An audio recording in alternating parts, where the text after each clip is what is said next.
Chapter 16:22. Mommy, hurry up and cut the cake. That way, the birthday ceremony will be complete. Okay. This little bun really knew more than she did. Wuxia walked forward and held her hand. Yun Shishir turned around and smiled at him. Then they cut the cake together. The two little guys clapped and cheered. Can we eat now?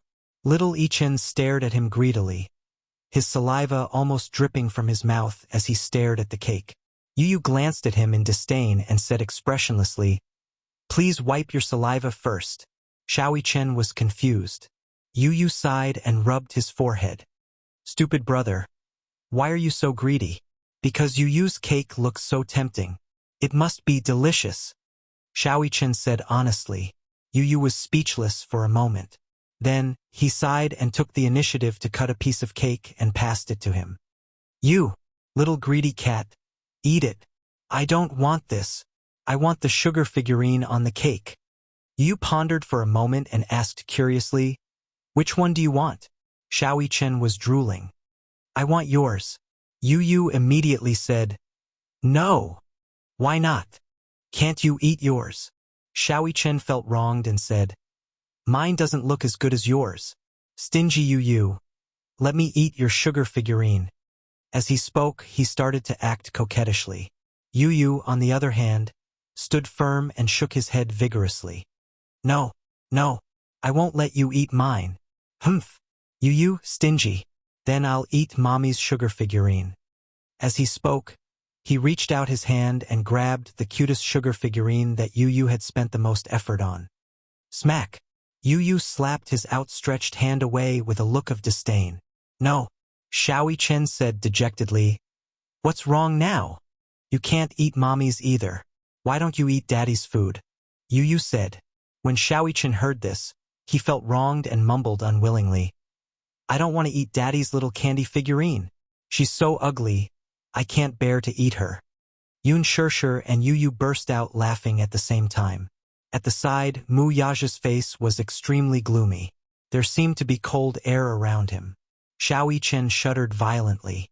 When he turned around, he saw Wuxia's incomparably frightening expression. He immediately explained earnestly, "Daddy, I'm sorry. I'm not saying that you're ugly. I'm saying that the little sugar figurine on the cake is ugly. Don't be angry." Yun Shishir.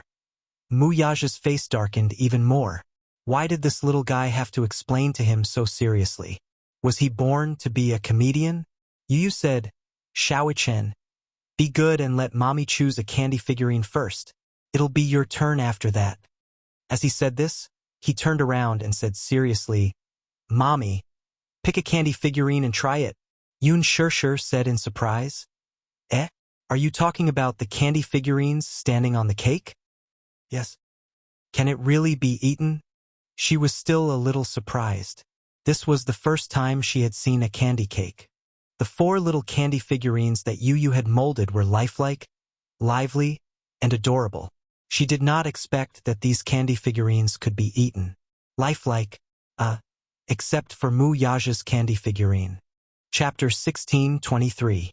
Anyway, she didn't want to eat his little sugar figurines. Yu looked at her with disdain. "Stupid Mommy. Of course you can eat them. These figurines are made with sugar. The insides are filled with sugar and the outside is coated with icing.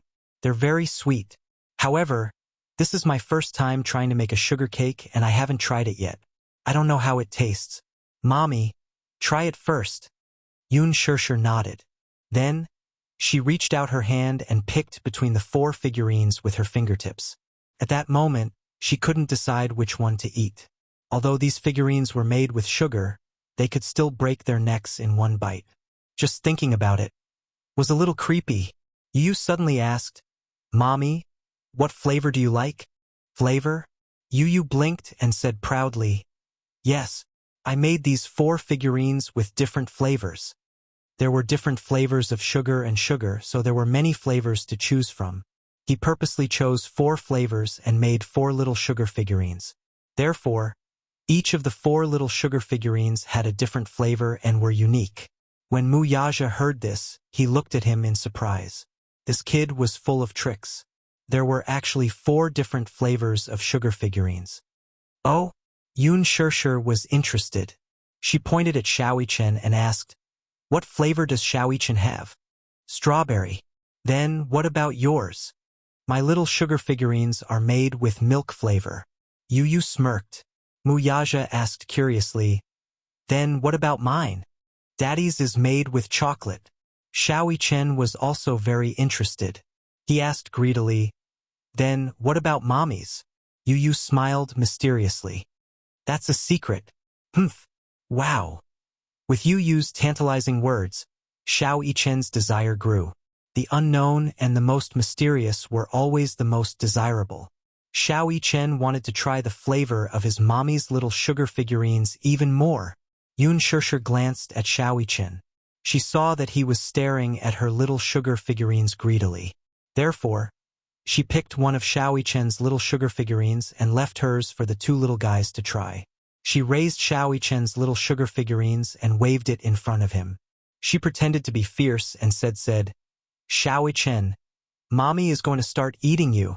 As she spoke, she deliberately and viciously bit the sugar doll's little hand, forcefully. Little Chen playfully held his arm and said pitifully, "Oh, Mommies, don't, s." His exaggerated and amusing reaction made it seem as if she had bitten him alive. Mu Yaja's lips curled into a smile as he was amused by his son's clown side. Yu said cheekily from the side, "Mommy, bite his head." Yun Shirshir raised her eyebrows and bit Xiao Chen's head. Xiao Chen immediately pretended to be in pain and held his head. My head seems to have been bitten by something. It hurts. It hurts? Ha ha ha." Yun Shirshir couldn't help but laugh. "All right, Xiao Chen, Mommy won't tease you anymore."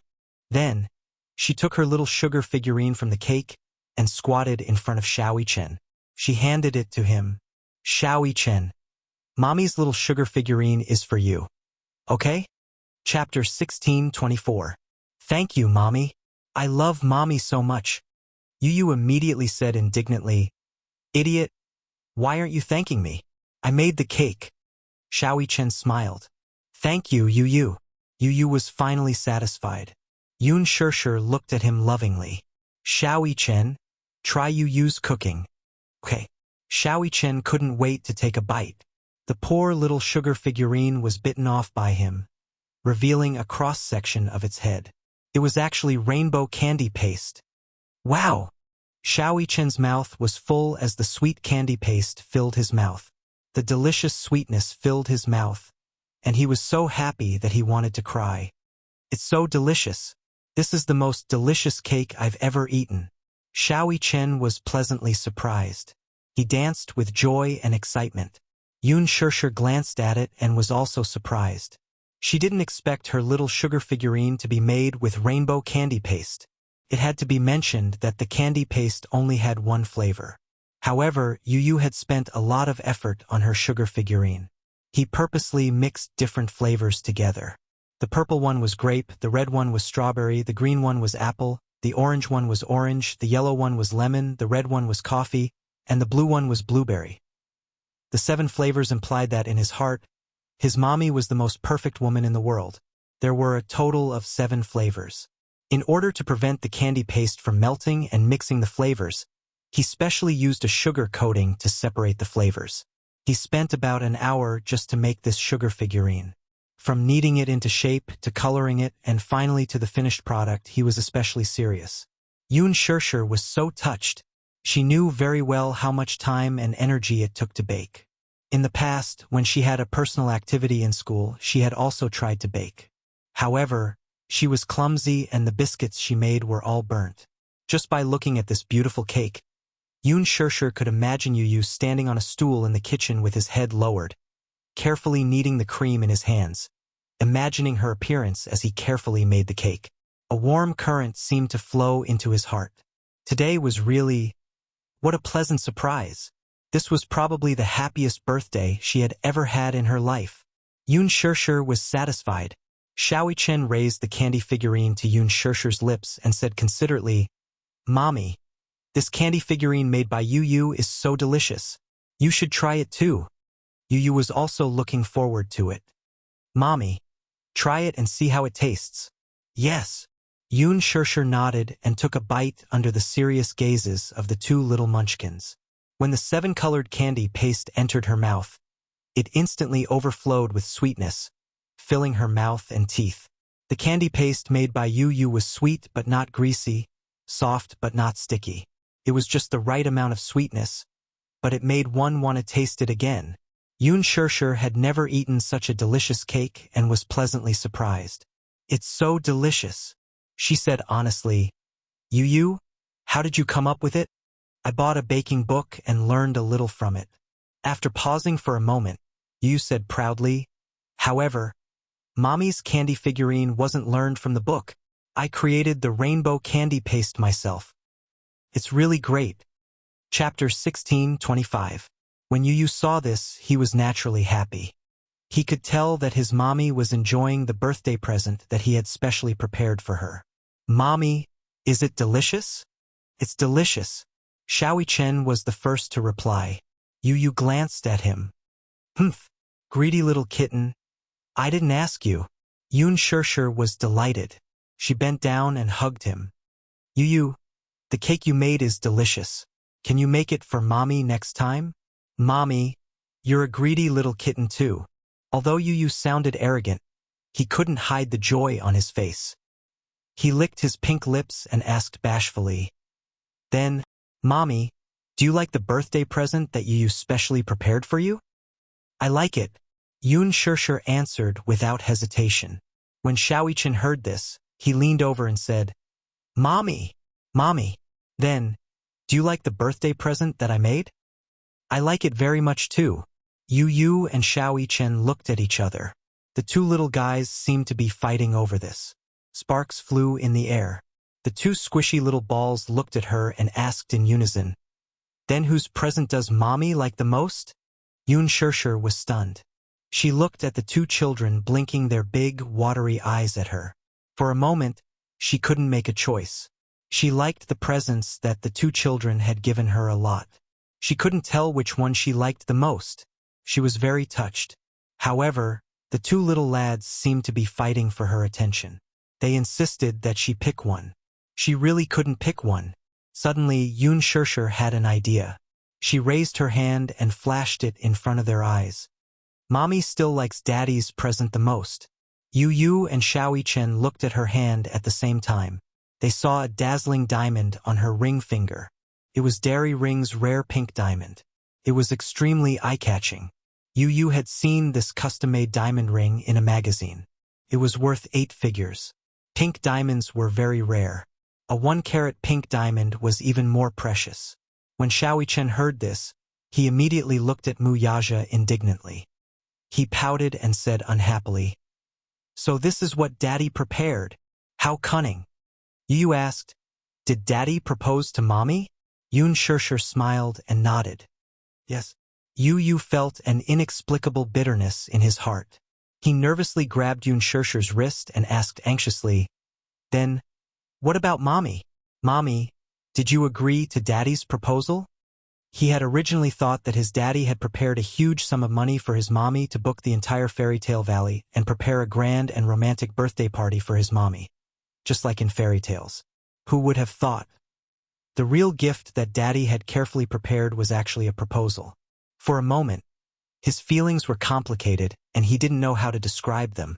He was happy for his mommy, but he also felt an inexplicable bitterness and melancholy. He had clearly been looking forward to his daddy's proposal for a long time.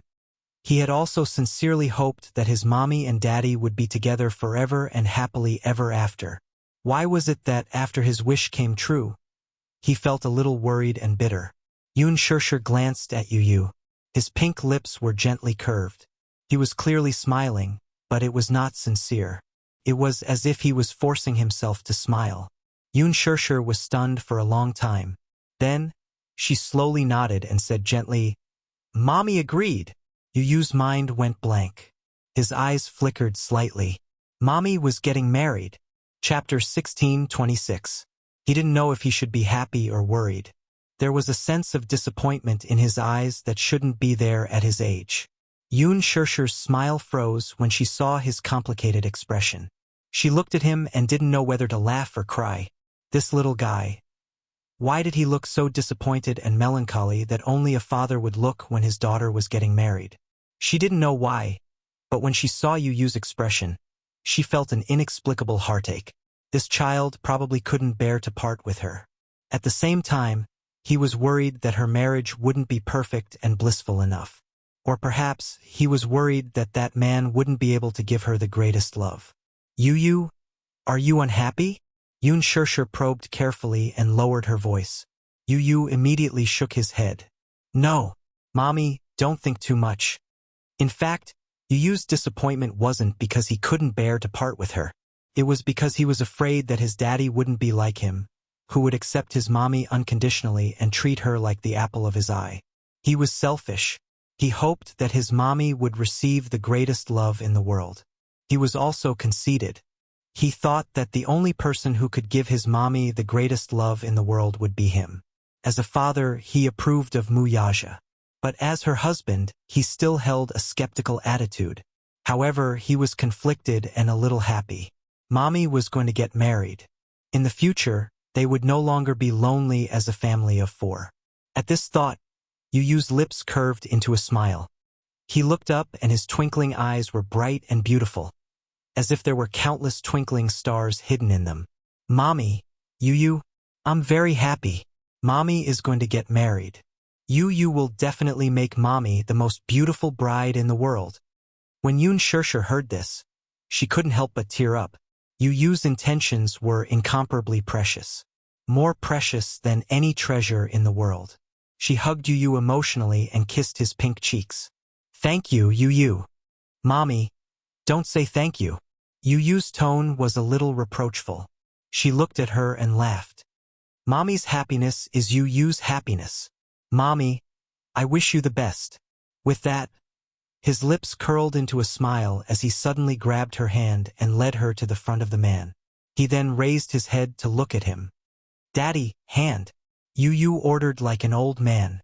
Wuxia couldn't help but laugh a little.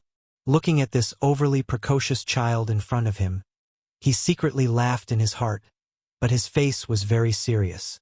He obediently stretched out his palm. Yu Yu held Wuxia's palm with one hand and grabbed Yoon Shirshir's hand with the other. With a solemn expression, he carefully placed Yoon Shirshir's hand in Wuxia's palm. Daddy, in the future you must protect Mommy well. This is what you promised me. You must cherish her for the rest of your life. Wuxia smiled and looked at Yu Yu's face. He said very seriously, Okay, I'll definitely do what I promised you. Yu Yu then revealed a bright and beautiful smile. In the sky, the fireworks were dazzling. On the tree-lined path, the festooned cars were cruising. The crystal carriage stopped beside Yoon Shirshir. Wuxia held her hand and got into the carriage. In the dreamy parade, they gradually left. Yu Yu silently watched the carriage leave, still in a daze for a long time. Chapter 16:27. He poked his head out and saw that Yu Yu's eyes were slightly wet. Xiao Chen smiled helplessly and his gaze softened. Yu Yu, don't worry. If Daddy dares to bully Mommy, I won't let him off. I'll let him have a taste of my demonic skills from the special forces in a minute. As he spoke, Xiao Chen waved his fist. Yu Yu was amused by his words. He couldn't help but tease him. Do you think Daddy is a pushover? Xiao Chen, forget it. You're still lacking in both intelligence and skills if you want to fight with Daddy. Hey, you. Xiao Chen wanted to comfort him, but he ended up being snubbed instead. His mood instantly soured. Yu Yu rubbed his eyes and said, Idiot, you're overthinking. I'm not worried that Mommy will be bullied. I'm just a little touched. Xiao Chen was even more surprised. You're touched. In his heart, Yu Yu had always been an extremely noble and cold existence.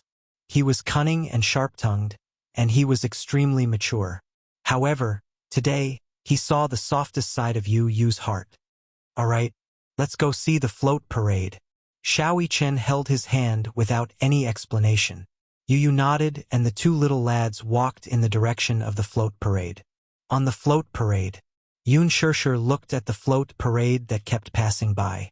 On the float parade, there were two actors dressed as the king and queen from the fairy tale. They were waving at the tourists by the roadside. Wuxia had spent millions to book the entire fairy tale valley and silently prepared a romantic proposal for her. Although he had booked the entire valley, it was still open to tourists. He wanted the whole world to be a witness to this proposal. Just like in the fairy tale, however, the reality was Wuxia sat in the carriage and held his forehead in frustration. As the carriage passed by, the tourists excitedly followed it and took pictures with their cameras in their hands. Luckily, he and Yoon Shirshir were wearing masks. Wuxia, who was usually swift and decisive, suddenly felt a little embarrassed. How childish! In fact, he felt that such a proposal was a little childish for him. Since he was young, he didn't believe in fairy tales. How could there be such a dreamy love in this world? Therefore, he never dared to watch fairy tale movies and even scoffed at them. To him, love was realistic. In the past, he would have thought that it was childish to ask him to wear a prince's attire and create such a dreamy and beautiful atmosphere to propose to her. In the past, he would never have spent so much effort on a marriage proposal. Marriage was to propose to zzzzzz? However, when he accidentally flipped through her diary, he discovered that there was a little princess living in this woman's heart. Moreover, she had a beautiful fantasy about the fantasy of fairy tales. It was just that she never mentioned it. The diary was written in elementary school. She probably felt that people would laugh at her if she told them about her dream. However, every girl wished to be a princess. At least a princess in the eyes of the man she loved. She wanted to be protected and doted on for the rest of her life. Therefore, he wanted to fulfill her dream of being a princess and give her a memorable and romantic proposal. Chapter 16:28. But, Wuxia sat in the carriage, his body tense. Yoon Shirshir tilted her head to the side, not knowing whether to laugh or cry at this moment. She did not know whether to laugh or cry at the man's tense expression. Wuxia, do you feel embarrassed? She laughed and asked.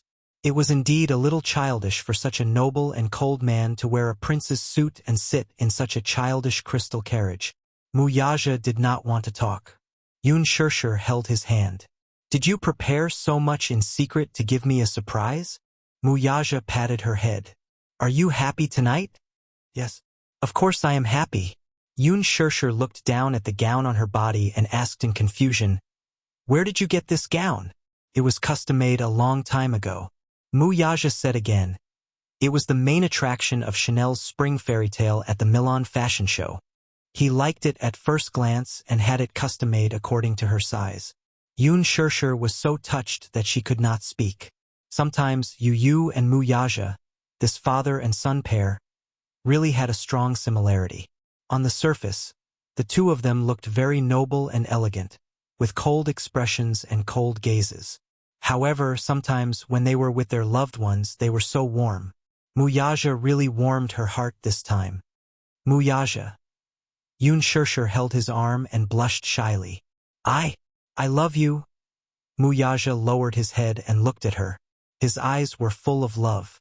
The night scene was charming and the stars were bright. Yoon Shirshir looked out of the window and felt very satisfied. At the side, Wuxia saw that the night had turned cold. He took off his jacket and draped it over her shoulders. Hugging her shoulders, he asked, Have you finished filming for today? At the mention of this, Yoon Shirshir's expression darkened. She sighed and replied dejectedly, No. I didn't perform well today, so I was scolded badly by director Gu. You didn't perform well? Wuxia asked suspiciously. Not in good condition? Yes. Yoon Shirshir had just nodded when she suddenly remembered the reason why she didn't do a good job today. She was stunned. Facing him, she suddenly felt very guilty. Wuxia found out about what happened on set today and found out about Hua Jin. What would they think of her? Would he misunderstand that she was having an affair with another man? When she thought about how Wuxia had parachuted onto the set and coincidentally met Gu Xingze to revise with her, Yoon Shirshir still felt an inexplicable lingering fear. She didn't want him to know about this. She was afraid that he would misunderstand. She didn't want him to misunderstand. But if she didn't say it, she would feel inexplicably guilty. Wuxia saw that she kept her head down and didn't know what she was thinking. Suddenly, he said in a deep voice, Sure, don't act anymore. Marry me and be my wife. I will take care of you. Yun Shursher's expression suddenly froze. She lifted her head and looked at him in disbelief. I'm serious. Wuxia gazed into her eyes. Her bewilderment was reflected in his deep gaze. Shoo, let me finish. Chapter 16:29. He hugged her. His gaze was filled with longing, and his eyes were filled with longing. You don't know how much I missed you in the 2 weeks that you were not around. That one sentence made her heart race. His seductive voice whispered into her ear, and his warm breath blew on her cheek, causing her heart to feel a little itchy. It was just a simple sentence, but it was full of deep meaning. Yun Shursher clenched her fists nervously. She was so embarrassed that her face and ears were red. She missed him. She missed him too. However, other than filming, she spent most of her time memorizing the script. After filming started, there were some changes that needed to be made. Her character's lines had to be changed a lot. Hence, she spent a considerable amount of time memorizing the script. But she didn't want to. She had tried to ask Gu Xiaoyang for leave so that she could go home and spend time with her child and him. But her request was heartlessly rejected. Qin Zhou had also advised her not to ask for leave so often when filming had just started. Otherwise, the rest of the crew would misunderstand that she was enjoying special privileges. There were many people in the crew. Anything she said would be especially sensitive. If she wasn't careful, she would attract a lot of criticism. Seeing that she didn't respond, Wuxia grabbed her chin unhappily and narrowed his eyes. Don't tell me that you're just going to let me stay in an empty room all by myself? Stay in an empty room all by himself. Yun Shursher was almost amused by his words, which were full of bitterness. Hey, what do you mean by staying in an empty room all by myself? Yun Shursher didn't know whether to laugh or cry at his resentful tone. Hey, Wuxia, stop fooling around. I'm not fooling around. Wuxia frowned. He really didn't want her to continue working in the entertainment industry. That kind of place was too messy. It was a place where people indulged in luxury and materialistic desires. Regardless of whether they were men or women, it was a place where people abandoned all restraint. Although the entertainment industry was called the entertainment industry, what was it actually?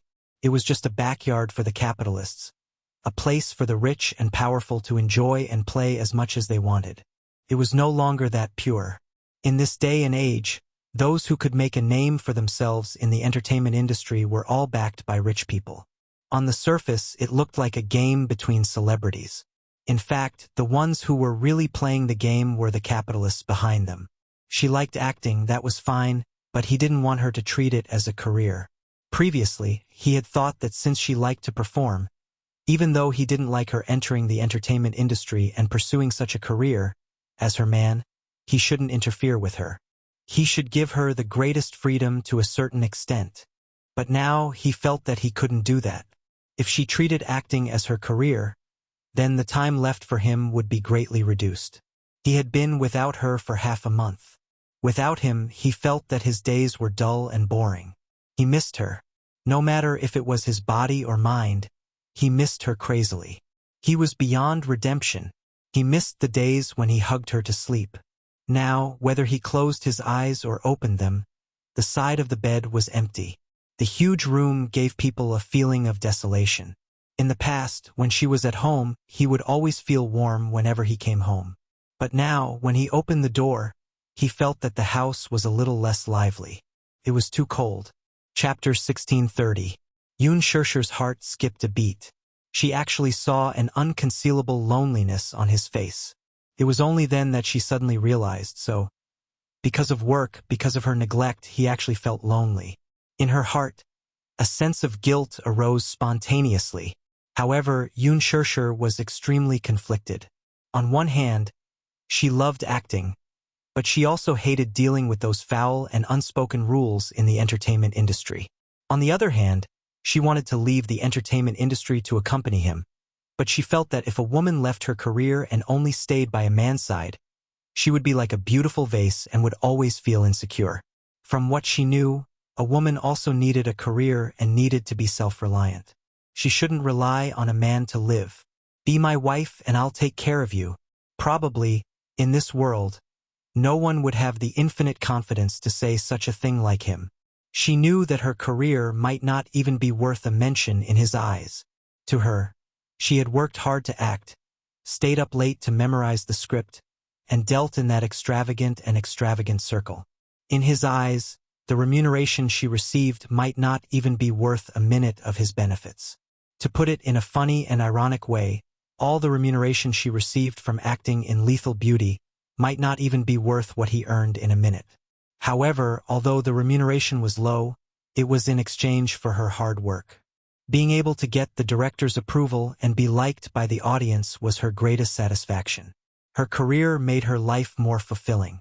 However, if she really left her career, returned to her family, and became a caged canary, she only needed to dress up beautifully and charmingly every day, like those upper-class ladies or socialites.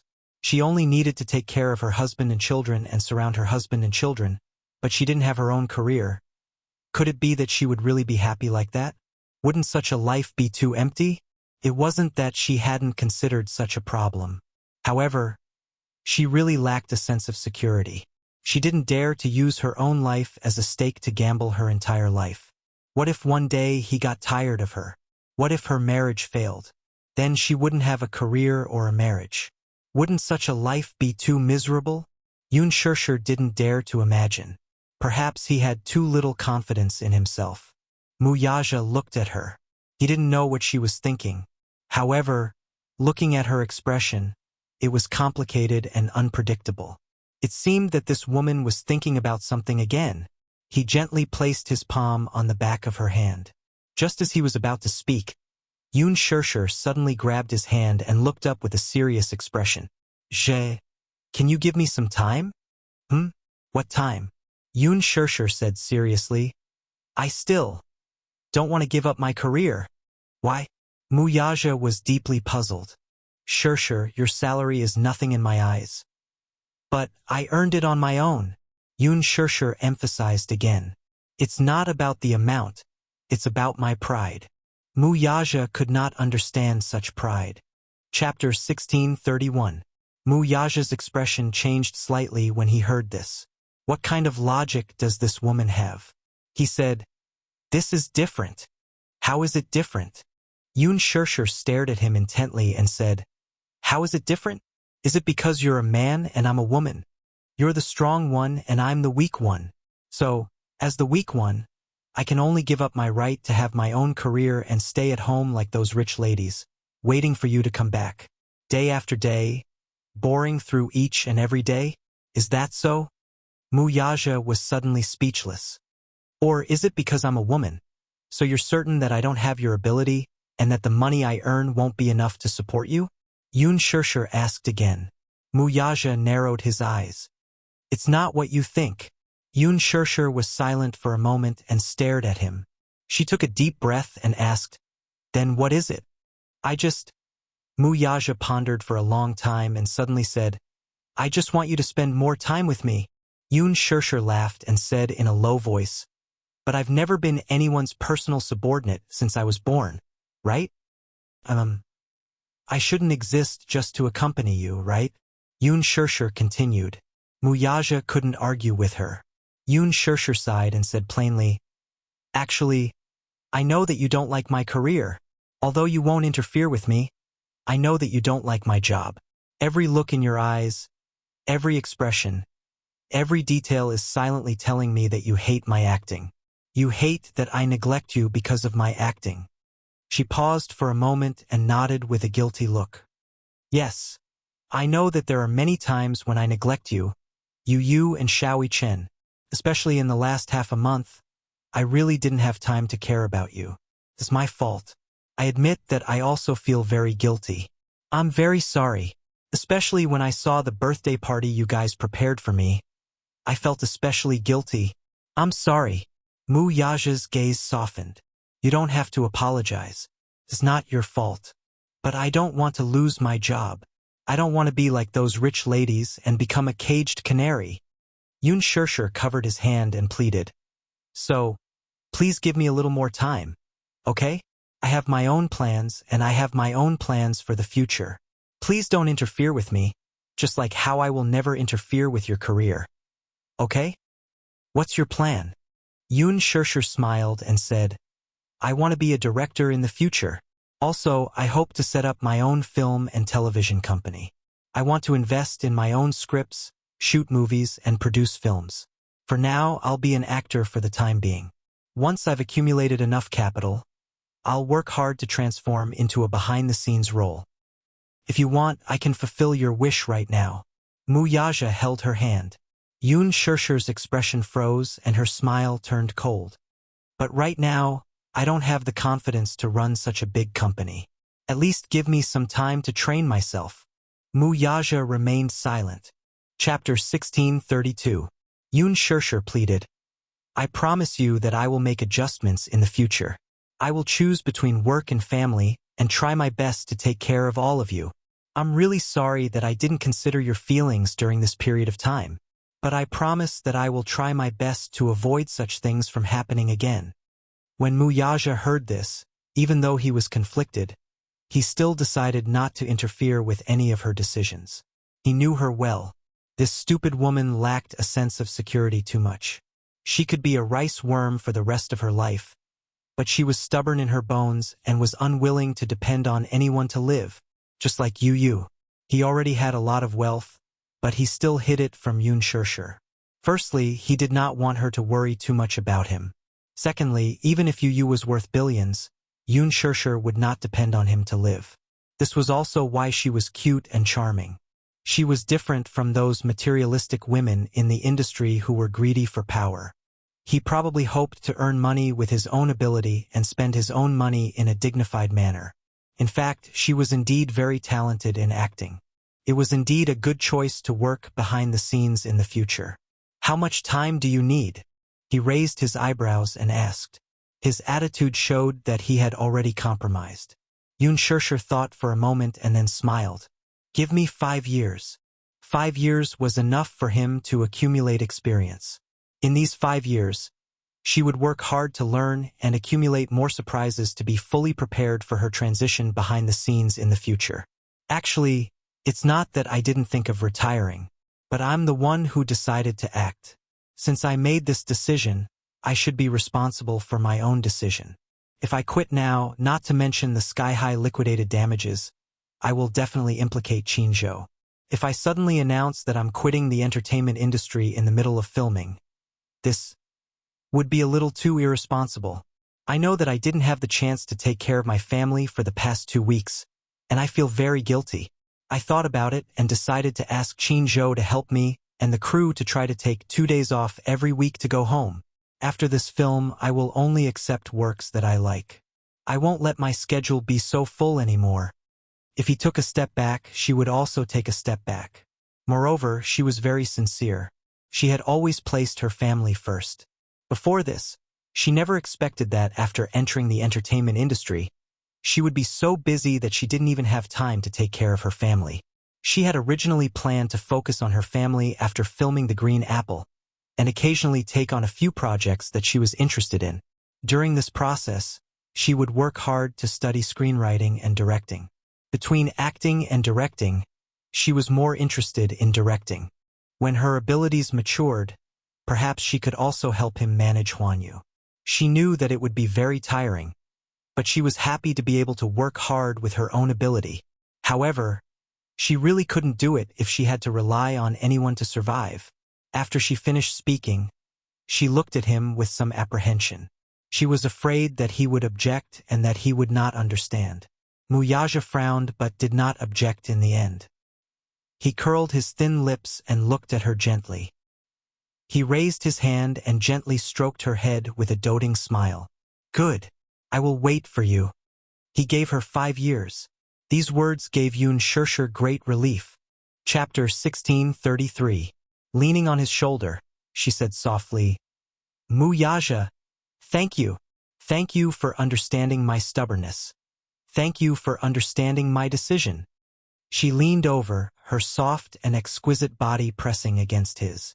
Wuxia hugged her tightly, but purposely teased her. He lowered his head and kissed her red lips, asking back, "You, how do you plan to thank me?" Yun Shirshir looked up, only to see him looking at her with a bit of passion and anticipation. Yun Shirshir suddenly smiled, her bright eyes reflecting the gorgeous fireworks in the sky. Her smile was like a flower. Amidst the fireworks in the sky, she took the initiative to hook her arms around his neck. Her beautiful face leaned closer to him, and then her sweet red lips gently pressed against his thin lips that were cold from the cold wind. The kiss deepened, gentle and charming. The crystal horse carriage drove through the romantic cherry blossom avenue. The passers-by looked up and saw an indescribably beautiful woman kissing a handsome man in the carriage. They all exclaimed in amazement, "Oh my God! Quick, look at the horse carriage. It's so romantic. I heard that Fairy Tale Valley has been booked by someone today, decorating it dreamily for the proposal ceremony, and it's open to tourists for free. Let the tourists witness it. Don't tell me it's the two people in the horse carriage? The woman is so beautiful, and the man is so handsome. Oh my God, they're so compatible." Under the witness of the crowd, under the beautiful and gorgeous fireworks, Yun Shirshir hugged him, kissed him, and used the most intimate way to respond to him. Wuxia could not help but wrap his arms around her slim waist. His sexy lips curled into a slight smile. He was obviously very satisfied with her initiative. This kiss continued all the way to the main gate, and he was still reluctant to part. From the beginning, she took the initiative, until later, when she fell into his control, he kept attacking with impatient passion, attacking the city, unwilling to be separated from her. Yun Shirshir was almost suffocated by his kiss. In a daze, she tried to force herself to sober up, but from the corner of her eyes, she saw that the horse carriage had already driven to the main gate, and the extended Bentley was waiting quietly at the gate. However, the driver standing in front of the car door did not dare to look directly at it. His head lowered, eyes and nose looking down, not daring to disturb them. She was even more embarrassed. Clenching her fist, she lightly punched his shoulder. But he was unmoved, not allowing her to escape. He held her neck tightly, forcing her lips to be closer to his, the tip of his tongue between her lips, constantly stealing her sweet breath. How long has it been since he tasted such deliciousness? He already could not remember. Kissing her, he could not stop. No. Yun Shirshir was angry and embarrassed. This man, how could he not bear to stop once he started kissing her? There were so many people at the gate. Didn't he know he? From the corner of her eyes, Yun Shirshir saw that many tourists were either stunned or heckling around the horse carriage, constantly raising the cameras in their hands, trying to capture such a romantic and beautiful scene. Wasn't this a little too high profile? Yun Shirshir punched his shoulder, but before she could say anything to stop him, she felt the world spinning in front of her eyes. This man actually carried her in his arms and stepped out of the horse carriage. Chapter 1634. Yun Shirshir saw the heat in his eyes. You, Shu. Wuxia's voice was hoarse and dark, as if he was trying hard to suppress something. Be good. Don't talk. Her soft and bone-chilling voice was undoubtedly the most powerful aphrodisiac at this moment. If he wasn't careful, he would be completely ignited. He could still barely hold it in. Wuxia carried her and walked to the front of the car. The concierge opened the car door, and he hugged her and stepped into the car. Just as the car door closed, he pressed a button to raise the partition between the driver's seat and the back seat. The covetous look in his eyes made her feel an inexplicable fear. Wuxia, you? Before she could finish her sentence, he pushed her down onto the seat. Immediately after, his tall body pressed down on her. Don't. She widened her eyes in panic and instinctively reached out to push him away. However, she was resisting, which aroused his desire to conquer her even more. When it came to matters of love, a man's desire to conquer would arise spontaneously from his bones. Moreover, he had to be in control of all the initiative. Even if she resisted with her small strength, there was no way she could go against him. Moreover, she was going against the current Wuxia. As if he had gone mad, he covered her with his body and fiercely kissed her lips. Like a young man who had tasted the forbidden fruit for the first time. His kiss was impatient and predatory as he constantly sought her sweetness. Yun Shirshir was almost unable to breathe from his kiss. She pushed his chest, but the man's heavy body was like Mount Tai, attacking her like a mountain toppling over. No matter how hard she tried, she still couldn't move an inch. Hey! Yun Shirshir struggled uneasily, pushing him away and avoiding him. Wuxia suddenly pressed on her shoulders and opened his handsome eyes. She suddenly looked up and met his deep and endless eyes. The heat in his eyes fell on her face, as if it would burn her. He looked back at her. She stared at him, her eyes as helpless as a fawn's. Her charming eyes were like silk, and her beautiful peach blossom eyes were overflowing with light, rippling with gentle and beautiful emotions. Especially at this moment, it was as if her face was smeared with a layer of rouge. It was so damn charming. The sight of her caused him to feel as if a wave of terrifying numbness was spreading along a certain part of his body, causing his tendons and bones to soften and spread throughout his entire body. He wished for nothing more than to ruthlessly eat her up at this very moment. Looking into his dark eyes, it was as if there were two flames burning fiercely, as if they were going to devour her soul. However, in the end, he managed to maintain his last bit of rationality. Wuxia tried his best to control himself, suppressing the impulses in his body that were ready to explode. He hugged her, but he did not dare to move anymore. Hugging her tightly, his heavy breaths echoed in her ears, one after another, like a ferocious beast eyeing its prey, constantly letting out heavy breaths. She was shy and helpless as he pinned her under his body. Similarly, she did not dare to make any rash movements. She was afraid that if she wasn't careful, she would agitate him instead. Separated by a thin layer of clothing, she could easily feel the change in a certain part of his body. At this moment, it was already as hot as iron. She didn't dare to move even more. Her face was flushed red, and she was so shy that her face and ears were red. What was this? She didn't know whether to laugh or cry. This man was actually so. Chapter 1635. Wuxia hugged her even tighter. Every minute and second felt like an eternity of torture. His tense body was screaming, and the fire in his body was raging. Every second he endured, his breathing became heavier. Who knew what he was enduring? Enduring wasn't his style. If it were in the past, he would have wanted to skin her alive and integrate her into his bones and blood. However, he was afraid of scaring her. He knew very well that this woman did not like to do it in the car. So, to take care of her feelings, he had to endure until they reached the hotel. However, enduring like this was really torturous and painful. The thin layer of sweat on his forehead was seeping from his skin, silently telling her how much pain he was in.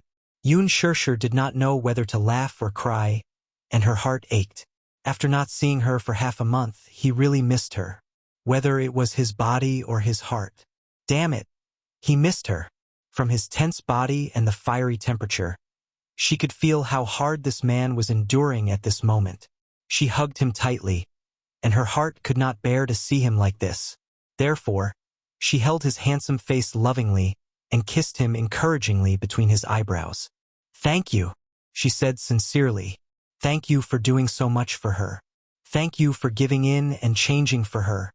He used to be such a proud man, but for her, he kept changing and giving in. "Kiss me." His dark eyes were burning brightly as he stared at her face and said to her. Yun Shirshir smiled and kissed his thin lips. However, he was not satisfied. He kissed her lips deeply, as if he could use this to cool down his burning body and mind. Unexpectedly, this kiss was so inseparable that they kissed all the way. When the car stopped at the entrance of the hotel, he hugged her. The person in his arms was already in a daze from his kiss, and she did not know where she was from.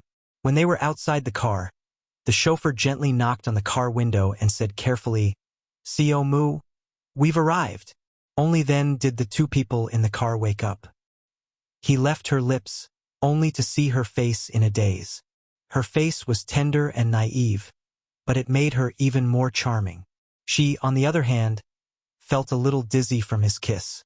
When she left his lips, her eyes were slightly narrowed and the world was spinning in front of her eyes. His kissing skills were improving day by day, and in front of him, she was like a pitiful newbie. She was still a little inexperienced and was controlled by him, allowing him to dominate her. He couldn't help but smile as he lightly patted her face. "We're here, little fool." Yoon Shirshir was still in a daze. She opened her eyes and looked around. When she pulled open the curtains, she realized that the car had stopped. She asked dizzily, "Where is this?" "Hotel." Just as he finished speaking, before she could regain her senses, he pulled her into his arms and got out of the car. She let out a soft ah. At the entrance of the hotel, rows of waiters stood respectfully. Under everyone's gaze, he carried her in his arms and walked through the door grandly. Once again, Yoon Shirshir was so embarrassed that her face was burning red. Why was this man so high profile? Couldn't he keep a lower profile? If other people saw him carrying her like this, what would they think? She gently hit his shoulders and said softly, "Hey, can you put me down? I can walk on my own." Chapter 1636. He loved her dearly. Seeing her in a daze, her body limp and weak without any energy. How could she walk? But if Yoon Shirshir knew what the man was thinking at that moment, she would roll her eyes again. Heavens, just how precious was she in his heart. He couldn't even bear to walk a few steps. Sometimes it really wasn't an exaggeration. In front of this man, her pair of legs were just like decorations. They were purely for looks and had no practical use at all. But if he could do that, Muyaja was willing to carry her like this all the time. He couldn't wait for her to grow on his body. Haha. If Yoon Shirshir knew what he was thinking, she would probably not know whether to laugh or cry. He carried her and got out of the car. As if he didn't see the embarrassment on her face, he hugged her and strode towards the hotel with big steps. When the 2 rows of concierges saw him, they all lowered their heads and bowed in unison. All of them kept their heads down and didn't dare to look up. With the concierge leading the way, he carried her into the elevator. Under her many requests, he finally put her down. However, she didn't know if it was because she had been pressed down by him for a long time. But the moment her feet touched the ground, she went limp and almost fell to the ground. She managed to support him and barely managed to stand firm. The man looked at her, but there was a hint of playfulness in his eyes. He stretched out his long arm and wrapped it around her slender waist. His strong arm firmly supported her and lifted her body up a little. The elevator door slowly closed. At that moment, only the 2 of them were left in the narrow space. The quieter the space, the clearer the sound of the man's covetous breathing could be heard. It was heavy and deep, rising and falling one after another. It was obvious that he had endured to the point where he was on the verge of exploding. Yoon Shirshir held onto his arm and could clearly feel his tense muscles. She didn't know why, but she inexplicably felt her legs go limp. Her face and ears were red as she thought about how this man had suppressed himself for so long. She didn't know what kind of storm she would have to face next. Because of that, she felt a little uneasy and didn't know what to do. The hotel building was 30 stories high. The suite he booked was on the 28th floor. The floor numbers jumped and the elevator continued to climb. At the same time, the temperature in the elevator also rose. Yoon Shirshir sensed that his body was getting hotter and hotter, and she silently wanted to hide to the side. However, he immediately noticed her subtle movement and abruptly grabbed her waist. He snorted, "What are you hiding for? I won't eat you." Would it eat her up? She couldn't help but question his words.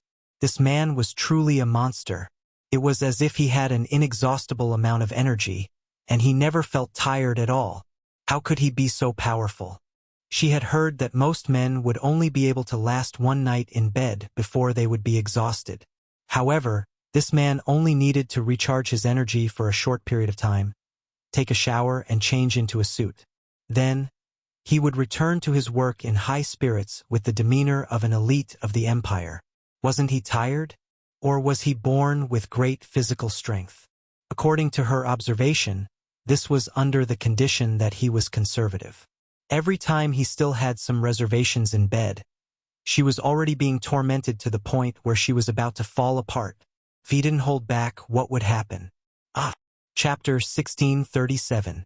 Yoon Shirshir couldn't control herself from letting her imagination run wild. When she came back to her senses, she clenched her fists tightly. She was secretly annoyed at herself for thinking of such a dirty question. On one hand, she forced herself to stop thinking about it. On the other hand, she was extremely curious about this man's physical potential. Was he too strong, or was she too weak? This was a problem. As Yoon Shirshir thought about it, she blushed and pursed her lips. She felt that her moral integrity was almost eaten up. She could even seriously probe into such a question. She really didn't know shame. Mu Yaja glanced at her from the corner of his eyes and saw that her cheeks were flushed red. She was secretly sizing him up while holding her burning hot face. She looked like she didn't know what to do. He didn't know what kind of nonsense was going on in this little head of hers. There was obviously something wrong with her expression. Hence, he asked, "What are you thinking about?" His sudden voice had startled her. She suddenly raised her head and shook her head guiltily. She hurriedly said, "I'm not thinking about any messy questions." Mu Yaja squinted his eyes suspiciously. She was giving herself away. The stupid woman. He didn't say anything, but she was so nervous. Her words were obviously trying to cover it up. Yoon Shirshir had just finished her words when she suddenly realized what she meant by not thinking about any messy questions. She had said such strange words, and it would only make him more suspicious. She was so embarrassed that she was about to die. She was as childish and ridiculous as a child. Perhaps it was because she wasn't a match for this man. She had never been good at hiding her thoughts. If there was anything, she didn't know how to hide it properly. Hence, she had become a joke to him. He suddenly closed in on her and wrapped his arms tightly around her waist. Step by step, he pressed on.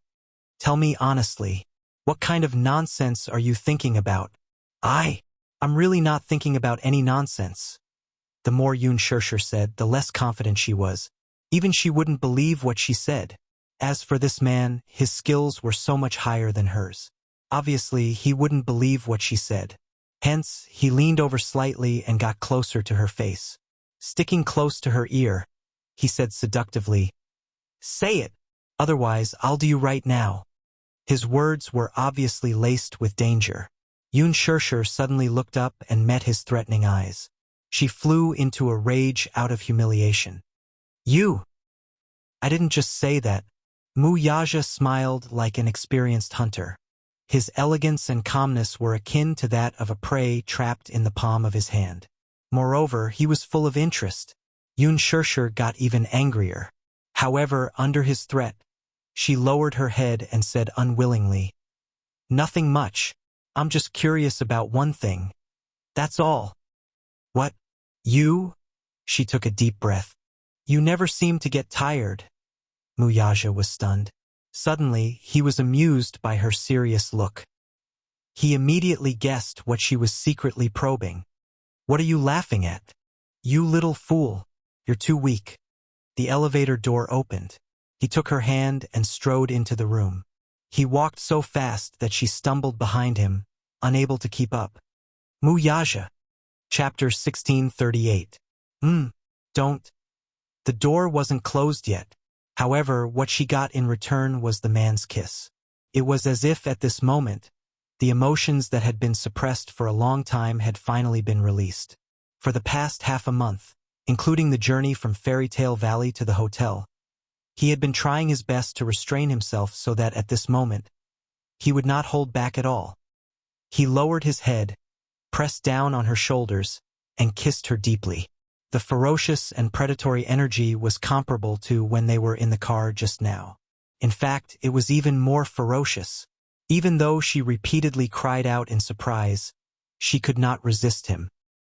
He pressed his lips against hers and swallowed all of her resistance and rejection into his stomach. Previously, to take care of her, he had tolerated himself. However, now that they were here, it was the world where he could do whatever he wanted. He did not need to care about those trivial matters, and he did not need to suffer anymore. Now, he only needed to think about how to properly taste her goodness. In an instant, he had filtered out more than 10 positions in his mind. Just as his fingertips touched her skin, he felt a burning sensation and kissed her fiercely. In the past half a month, he had missed her so much that he had missed her so much. He was also surprised that he could actually control himself and not fly to the set to look for her. This woman had a unique charm. Once he had tasted her, he would never forget her. No matter what, he would always be able to recall her sweetness. In this world, other than her, there was probably no other woman who could be so compatible with him. As he kissed her, it was as if he was reminded of the time when he had her. That carefree and unrestrained feeling was still vivid in his mind. When he touched her, it was as if he was bewitched and could not get rid of it. Door. As Yun Shirshir struggled, she tried her best to remind him that he seemed to have something that he had not done. However, Muyaja was a little impatient. His long arm stretched out and with a click, the door was successfully closed as she wished. When she saw this, she heaved a sigh of relief. In the next second, she was lifted into the air. He actually reached out and his strong arm held her up steadily. At this moment, she was facing him with her back against the entryway, but her whole body was lifted into the air by him. "Look at me!" Muyaja reached out a hand and grabbed her chin, forcing her to look at him. "Look at me!" Yun Shirshir looked at him and her gaze froze. "Stupid woman, you should concentrate now." He was a little dissatisfied that she was distracted by unimportant things, so there was some displeasure in his eyes. "All of your time tonight belongs to me." After saying that, he steadied her and withdrew from her. The emotions that he had been suppressing for a long time were already clamoring to the extreme. With a ferocious ferocity, he practically charged straight into her. He didn't give her any room to breathe. He pressed her down and took her for himself. Ferocious, he was as ferocious as a wild beast. He wanted her, he wanted her, he wanted her, he wanted her, he wanted her, he wanted her. Even though she was prepared for it, she was still frightened by such a shocking impact. After he was done, he panted heavily and hugged her, not willing to let go. Holding her in his arms, he walked to the living room, sat on the sofa, and continued what he had yet to enjoy. Chapter 1639. The battle lasted until midnight, but the man was still not satisfied. He fully displayed his seemingly inexhaustible stamina, and it was as if he wanted to use this night to vent all his longing for her for the past half a month. When he was aroused, he kept calling her name, and she kept responding to him. At first, she tried her best to cooperate with him, but later on, she was so tired that she gradually lost her stamina. The battle was close to madness, and the smoke of gunpowder filled every corner of the bedroom. She only felt that the world had gone crazy. The sky was spinning, and the earth was moving. The whole world seemed to be collapsing, and the earth was shaking. All her rationality was ethereal, and it was difficult for her to return to her shell. Her mind was filled with the thought that he had gone crazy, and she, too, had gone crazy. They had both gone crazy. It was as if their bodies no longer belonged to them. Their bodies were dripping with sweat, and it was sticky. It felt as if the two of them had been fished out of a pool. Outside the door, the two little lads were curiously leaning against the door. They originally wanted to sneak around and find out what was going on. However, they were helpless as the soundproofing of the hotel was really amazing. The two of them wanted to stick their ears to the door, but they still couldn't hear anything. "Sigh, forget it." Yu suddenly snorted and said, "I listened to your nonsense, and that's why I came to do such a thing with you. Eavesdropping on Daddy and Mommy is too despicable. If Daddy finds out, he'll be angry again." Xiaoyichen felt wronged and said, "Boo-hoo. You were the one who wanted to steal." "Shut up." Yu blushed and covered his mouth. He said anxiously, "If you continue to talk nonsense, I'll ignore you." "Okay, I won't talk nonsense anymore." I wanted to eavesdrop, so I pulled you along. As an older brother, Xiao Yichen naturally gave in to him, so he couldn't be bothered to argue with him. Yu was satisfied. He pursed his lips and looked at Xiao Yichen with a smile. He opened his palm and said, "Okay, let's go back to the room to rest." Okay. Xiao Yichen held his hand, and the two little rascals held hands as they returned to their room to rest. It was late at night outside the window. With a deep groan from the man, the two of them climbed up the gorgeous clouds. At this time, the two bodies lying on the bed were already soaked in hot sweat. Towards the end, he suddenly grabbed her cheeks and kissed her seductive little mouth. Ugh! Yun Shirshir's cries were all overbearingly swallowed by him. With the last bit of strength, he completely relaxed his tense body and laid on top of her, panting heavily and rapidly. The man's sexy and deep breathing kept echoing in her ears. His warm breath brushed against her ear, making her feel itchy, but she was powerless to resist. After that, she was completely paralyzed in his arms, unable to move at all, and the important responsibility of dealing with the aftermath naturally fell on him. After Wuxia calmed down, he couldn't help but scratch the bridge of her nose. Little rascal, the stupid woman. Throughout the whole process, he was the one who put in the effort. What about her? After everything was over, she was like a little rascal who only knew how to act shamelessly. She was paralyzed in his arms and didn't want to move at all. But it wasn't her fault. Chapter 1640. When he calmed his breathing, she was still panting heavily. One after another, it was as if the surrounding air was extremely thin and she was almost unable to breathe. It was as if he was trying his best to fill it up, but no matter what, he felt that it was not enough. Under his enlightenment, her body seemed to have turned into a puddle of spring water. Wuxia hugged her and walked into the bathroom.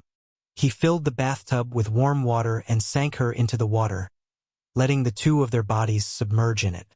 When he calmed down, he liked to hold her like this.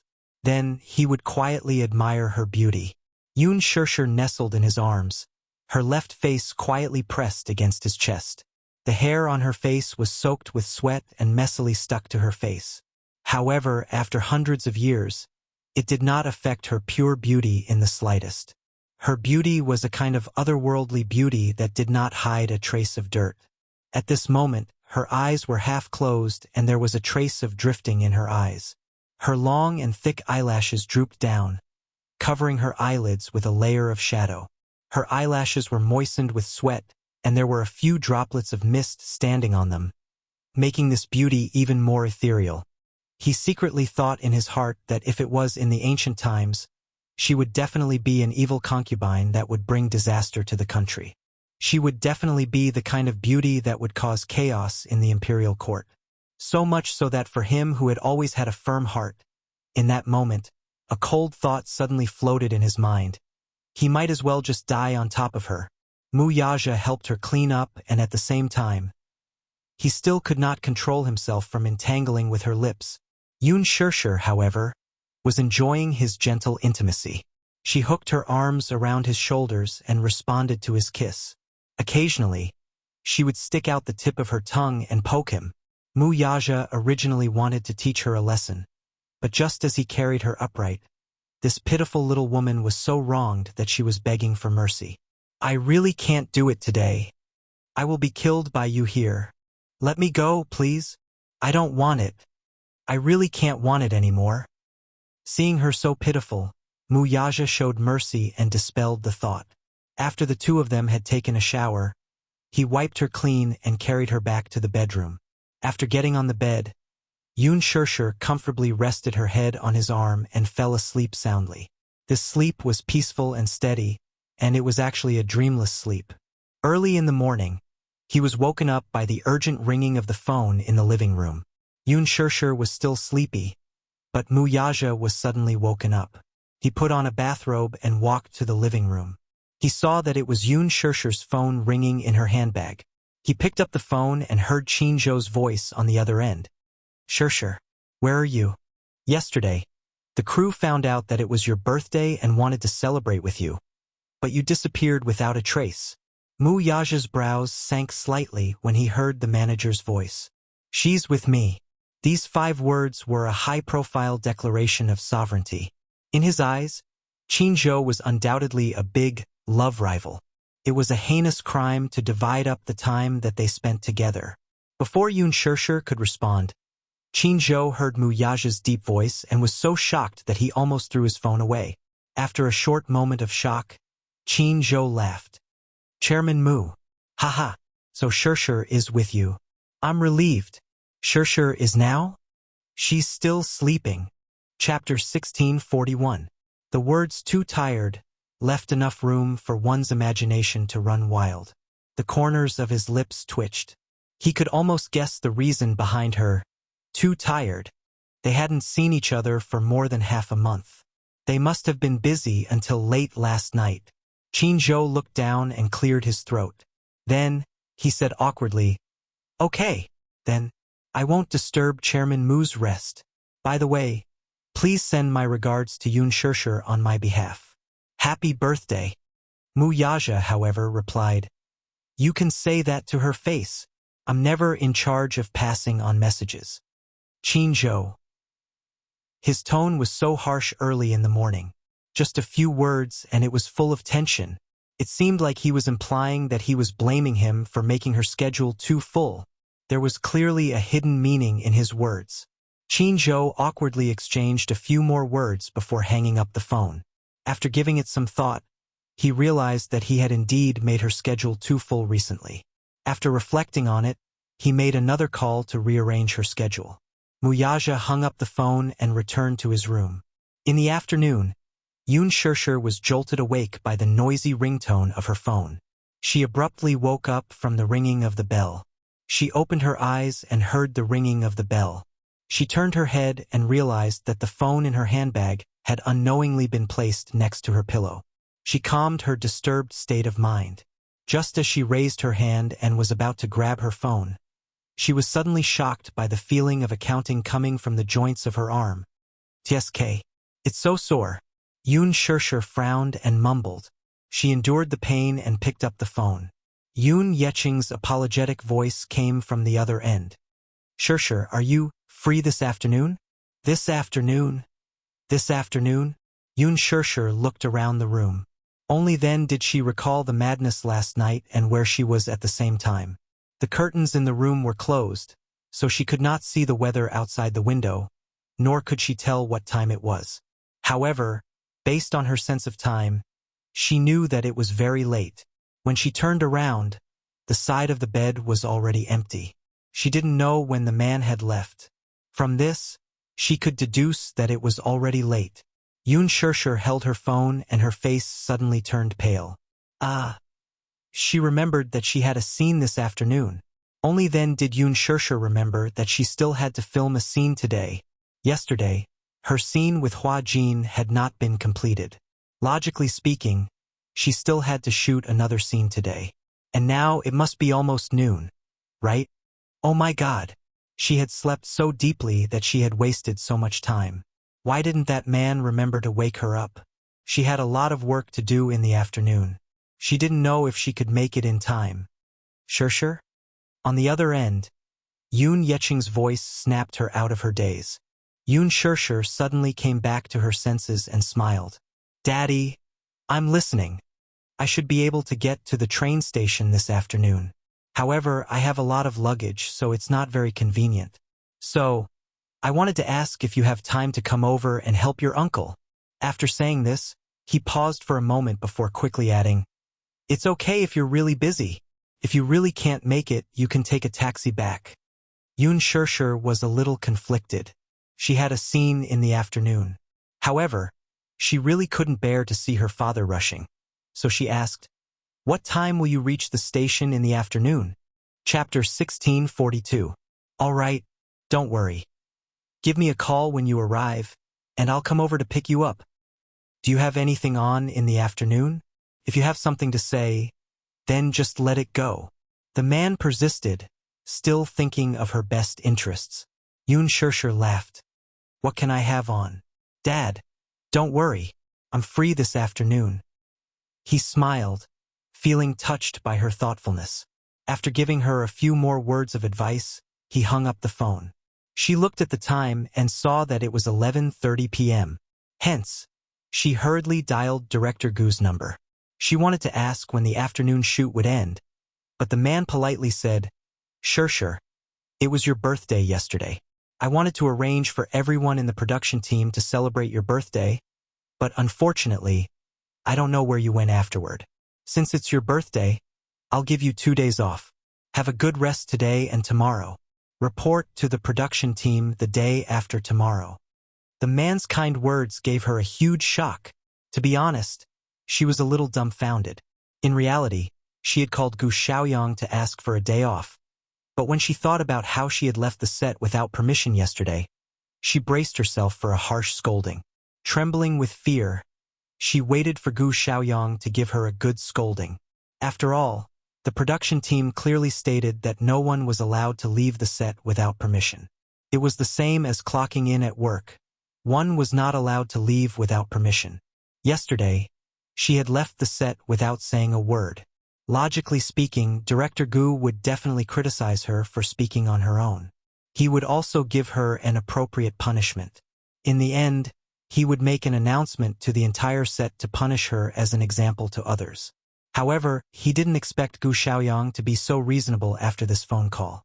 He even approved 2 days of leave. 2 days of leave. Did the sun rise from the west? This was a rather luxurious treatment that only A-list stars or protagonists could enjoy. Yun Shirshir was ecstatic. Although she had an unfinished scene and felt a little uncomfortable with the unfinished work hanging there, these few days were indeed too tiring for her. She needed time to rest properly. After half a month of continuous filming, she was already exhausted. She had applied for leave several times, but the director did not approve it. She did not expect to be granted leave today. Yun Shirshir was so excited that she couldn't calm down. She put down her phone, sat up, and lifted the quilt to get out of bed. However, just as she lifted the quilt, she suddenly saw the ambiguous marks on her body, especially the base of her thighs. There were actually bruises. She was so embarrassed that she couldn't even show her face. Her skin was very white and tender. Even if she was casually pinched without using any strength, it would leave an eye-catching mark. Not to mention the unrestrained battle last night. When she thought of this, Yun Shirshir felt extremely embarrassed. When she got off the bed, the moment her toes touched the ground, she almost fell down. Oh God! Her thighs were sore and swollen, and her waist was so soft. She didn't know what had happened to her body after that night. When he got off the bed, his whole body was in a daze, and there was even a faint feeling of lack of oxygen. Rather than saying that he was crushed by the wheels, it would be more appropriate to say that his entire body felt like it was falling apart. At this moment, even moving his arms was strenuous. Yun Shirshir calmed down, gently massaged her waist, took a deep breath, and got off the bed. Chapter 1643. Pushing open the door, she was greeted with a room filled with warm sunlight. The sun was shining brightly outside the window. This was a luxurious suite that included a small business conference room, a living room, a bedroom, a bathroom, and a study room. Yun Shirshir put on a bathrobe and walked into the study room. She saw Mu Yaja sitting in front of the computer, staring intently at the screen. He was so focused that he didn't realize that Yun Shirshir was standing behind him. It was only when she leaned against his back and wrapped her arms around his shoulders that he suddenly realized that she had entered the room without him knowing. Are you busy? Yun Shirshir rested her chin on his shoulder and looked at the computer screen in front of him, only to realize, to her annoyance, that the files on the screen were actually a series of densely packed financial reports. Just looking at them gave her a headache. It turned out that he was dealing with the company's quarterly financial reports. She said guiltily, "Did I disturb you?" Mu Yaja smiled and patted the back of her hand gently. His voice was gentle as he asked, "Why don't you rest for a while? If you continue sleeping, it'll be night soon." Yun Shirshir paused and laughed. "Why didn't you wake me up when you were awake?" Mu Yaja raised his eyebrows and said innocently, "I saw that you were sleeping soundly and even snoring like a little pig. That's why I didn't wake you up." Snoring. Yoon Shirshir was shocked. She was shocked and retorted with a red face. You're talking nonsense. I never snore when I sleep. Why didn't you snore? Mu Yaja wanted to tease her, though, so he said in all seriousness, You're snoring really badly, like a little pig. When I called you, you even smacked your lips. You don't look like a lady at all. I? She panicked. He was so serious that Yoon Shirshir believed his words without a doubt. She really thought that she really snored when she slept. Oh my God. She snored. It was so embarrassing to snore when sleeping. In her impression, snoring while sleeping was a coarse behavior that only middle-aged men would have. She had always valued her bearing. When she thought about how she had actually snored and let this man hear it, for a moment, she only felt her cheeks burning. It was incomparably embarrassing. Feeling conflicted, Yoon Shirshir bit her lower lip. She wanted to cry but had no tears. Pouting, she carefully defended herself. Actually, it's normal for people to snore sometimes. Sometimes when people are too tired, they will snore when they sleep. Don't. Halfway through her words, she felt embarrassed. She wanted to say that he didn't mind her. Mu Yaja, on the other hand, was tickled by his earnest attempt to absolve himself. Thus, he raised his hand and couldn't help but pinch the tip of her nose as he teased. You're not just snoring. I really want to take a picture of how ugly you look when you sleep. Huh? What's wrong with me? What do you mean not only? What's wrong with me? Mu Yaja nodded seriously. Yes. Does drooling count with drooling? Boom, wait a minute. Yoon Shirshir's face flushed red. Why was she drooling? Yoon Shirshir was so shocked that she instinctively touched her mouth. But she didn't feel any saliva stains. Chapter 1644. Mu Yaja slapped her hand away. Stop touching. When I woke up in the morning, your saliva was all over my arm. I used a towel to wipe it clean for you. He said it so seriously that Yoon Shirshir believed him even more. With a dejected look, she said, Why was I salivating?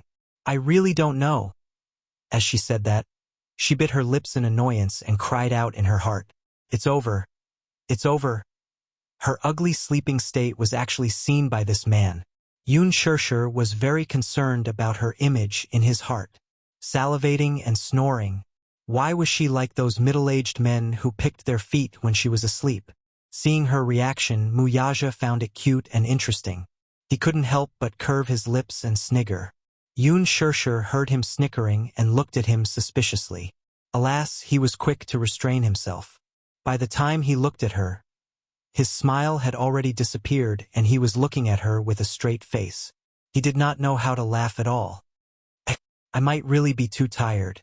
I hope you don't mind. However, Mu Yaja harumphed coldly.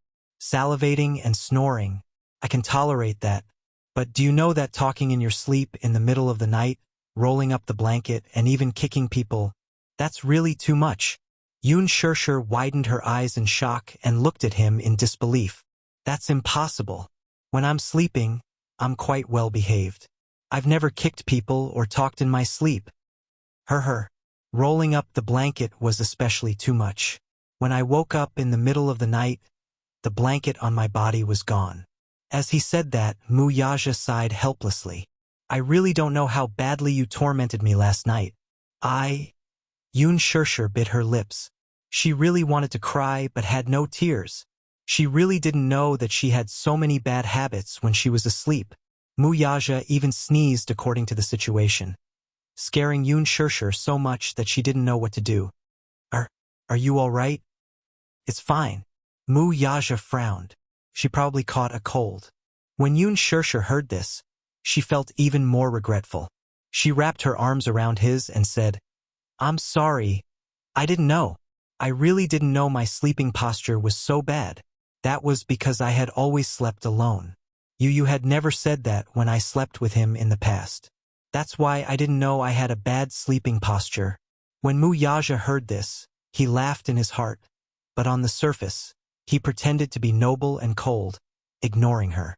Yoon Shirshir was even more frightened, thinking that what he said was true. She said pitifully, Did you catch a cold? If I catch a cold, I'll feel guilty. Just as she was racking her brains to come up with a way to smooth things over, the man's lips curled into a smile as he suddenly wrapped his arms around her waist. In just a split second, he had her in his embrace. Lowering his head to look at her, he lovingly planted a kiss on her cheek. Her. Little idiot, no matter how bad your sleeping posture is. I like it. Yoon Shirshir was stunned. Looking at the playful look in his eyes, she suddenly reacted. Pointing at him, she complained, You weren't teasing me just now, were you? You just realized? Muyaja moved his face closer to hers. The playful smile in his eyes had a tinge of naughtiness as their noses touched. I like to tease you. He liked to see her flustered and helpless, like an anxious little bunny. Chapter 1645. This was probably one of the few disgusting interests that he could enjoy. Yoon Shirshir punched him hard, but even though she used a lot of strength, it did not hurt him at all. He could not help but laugh. To him, this little fellow's strength was not worth mentioning at all. Muyaja, why are you so bad? You actually lied to me and said that my sleeping posture was bad. Hey, do you know that I almost believed you? Yoon Shirshir felt extremely wronged. She had actually been so stupid to believe his words and even seriously consider how to explain herself. But she did not expect that he was just teasing her. She was extremely unhappy. Why did she feel so stupid and gullible? Was it fun to tease her? Muyaja rubbed the tip of her nose and asked gently, Why are you getting out of bed now? I saw that you were so tired yesterday. Why don't you rest for a while more? His words fell into her ears, but they were extremely ambiguous. Seeing that she was so tired, his words made her recall the crazy scene from last night, and her face became even hotter.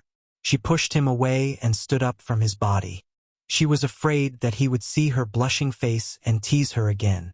So she walked to the bedside and pushed the window open slightly to let the breeze in from outside to cool down her burning face a little. Muyaja sat on the chair and turned around. He found it funny and said, What's the matter? Feeling shy? No way. Yoon Shirshir turned around and glared at him. Stop teasing me. Okay? He smiled and nodded, restraining himself a little. He knew that this stupid woman was especially thin-skinned. Some jokes should be stopped when appropriate. If they went overboard, even a rabbit would bite when anxious. Yoon Shirshir suddenly asked, Are you free this afternoon? Yes. Muyaja replied. Actually, he still had a few cases to deal with in the afternoon. However, one of the standards of being a wife-slave was that whenever she asked if he was free or if he had time, it meant that she had something to do. Therefore, even if he had something to do, he had to answer yes. If he couldn't finish the case, he could leave it for tomorrow. He wasn't in a hurry anyway. She was number one. If Yoon Shirshir knew about this, she would definitely be touched to death. However, as a man, he would definitely want to save face. He couldn't let her know that he had rejected several cases for her. If she found out, she might secretly feel proud of herself. Seeing that he was free, Yoon Shirshir asked, Can you come with me to pick someone up this afternoon? Who? My father. Yoon Shirshir smiled. He's coming back to Beijing today. He'll arrive at the train station in the afternoon. It should be around 4 o'clock. If you're free, come with me to pick him up. Muyaja smiled. Okay, I'll accompany you. When Yoon Shirshir heard this, she was in a good mood. However, she suddenly thought of something and asked again, Are you really free this afternoon? I see that you are usually very busy. I happen to be free this afternoon. Okay, love you. She hugged him by the shoulders and gave him a kiss before running to the bedroom to report to her father on the phone. Shirshir, can you prepare 2 cars this afternoon? No problem. Do you have a lot of luggage? It's like this. Chapter 1646. Yoon Shirshir was taken aback by his words. Yoon Yeching found a secluded place and explained his purpose for coming.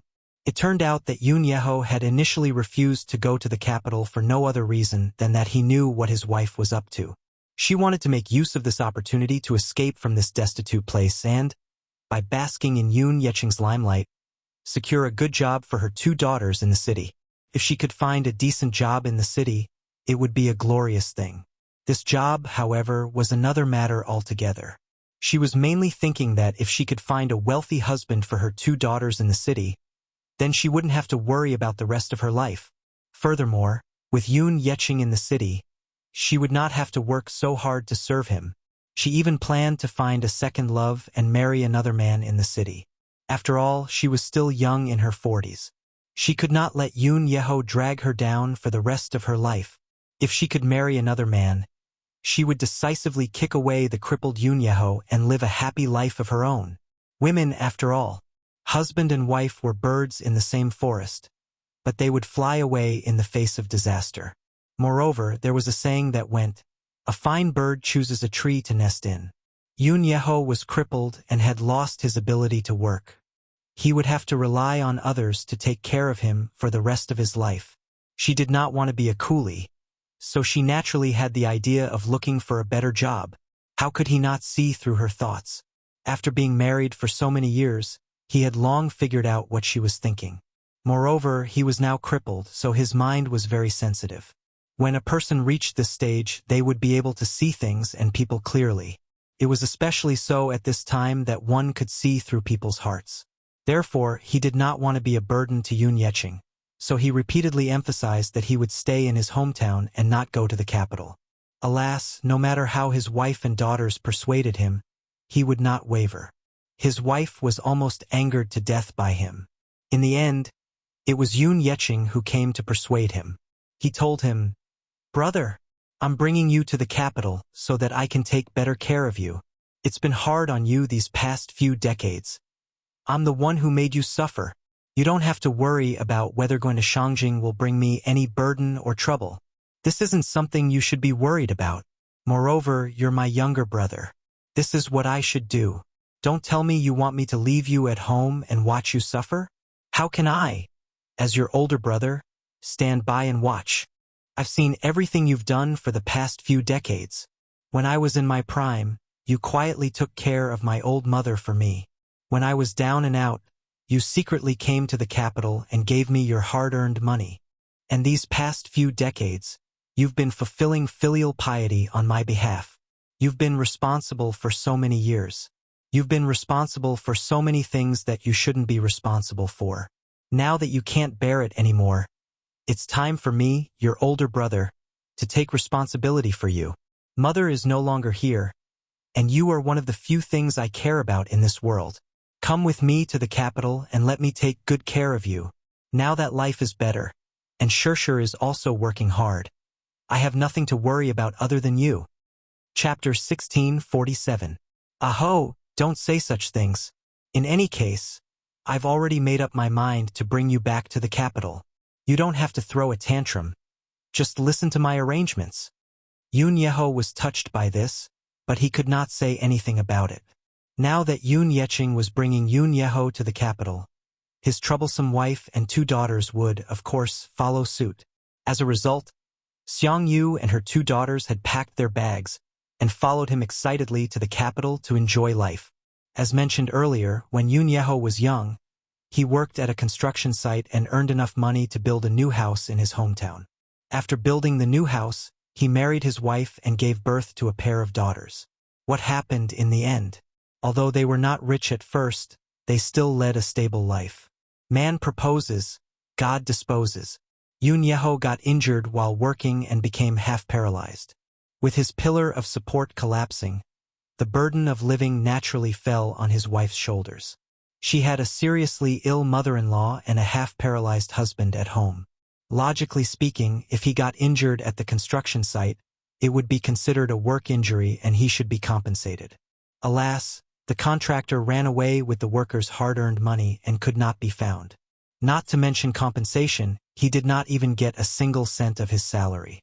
As a result, he could only enjoy some subsidies from the village and rely on the few acres of farmland at home for his income. His wife was willing to work hard without complaint at first, but as time passed, she began to complain. Others were gradually leading better lives. But what about her? It was bad enough that her husband was useless, but he even became half-paralyzed while working at the construction site. Was this not equivalent to living as a widow? Not to mention earning money, She could not even live a normal life as a married couple. Although she had 2 daughters, she was not even 40 years old. She was at the age when she needed to live a life as a married couple.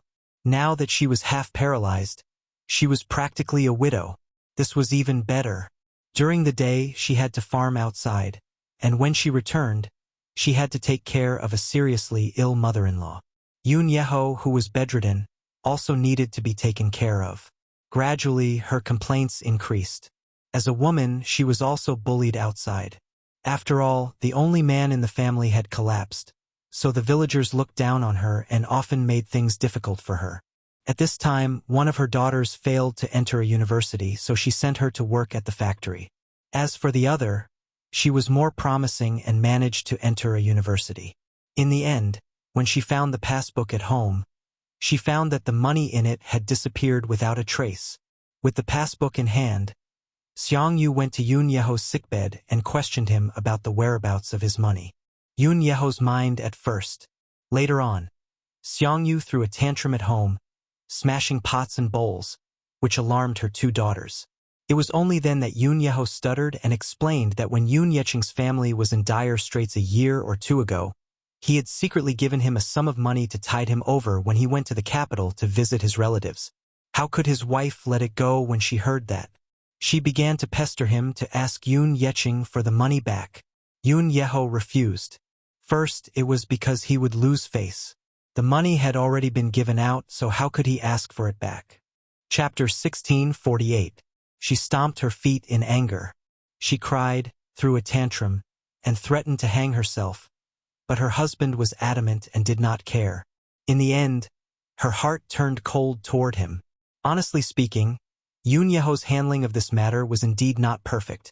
So much so that Seong-yu began to wonder if her husband was being too biased toward her brother's family. Even though there was no fairness in this matter, her husband was having a hard time. But did her family have it easy? At most, they would go bankrupt, but not only did she lose her source of income, but she also had to take care of a sick and disabled person. Now that their daughter was going to university, they had lost all their money. What was the meaning of this? Because of this, their younger daughter could not complete her university studies and had no choice but to work in a factory with their elder daughter. Because of this, she bore a grudge against them and even became sloppy when it came to taking care of her mother-in-law and husband.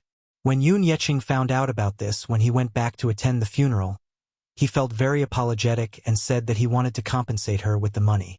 Although the money was paid, the woman could not get rid of the hatred in her heart. Although she appeared polite on the surface, she did not buy it in her heart. What was the point of returning the money? Because of this, her daughter could not complete her university studies.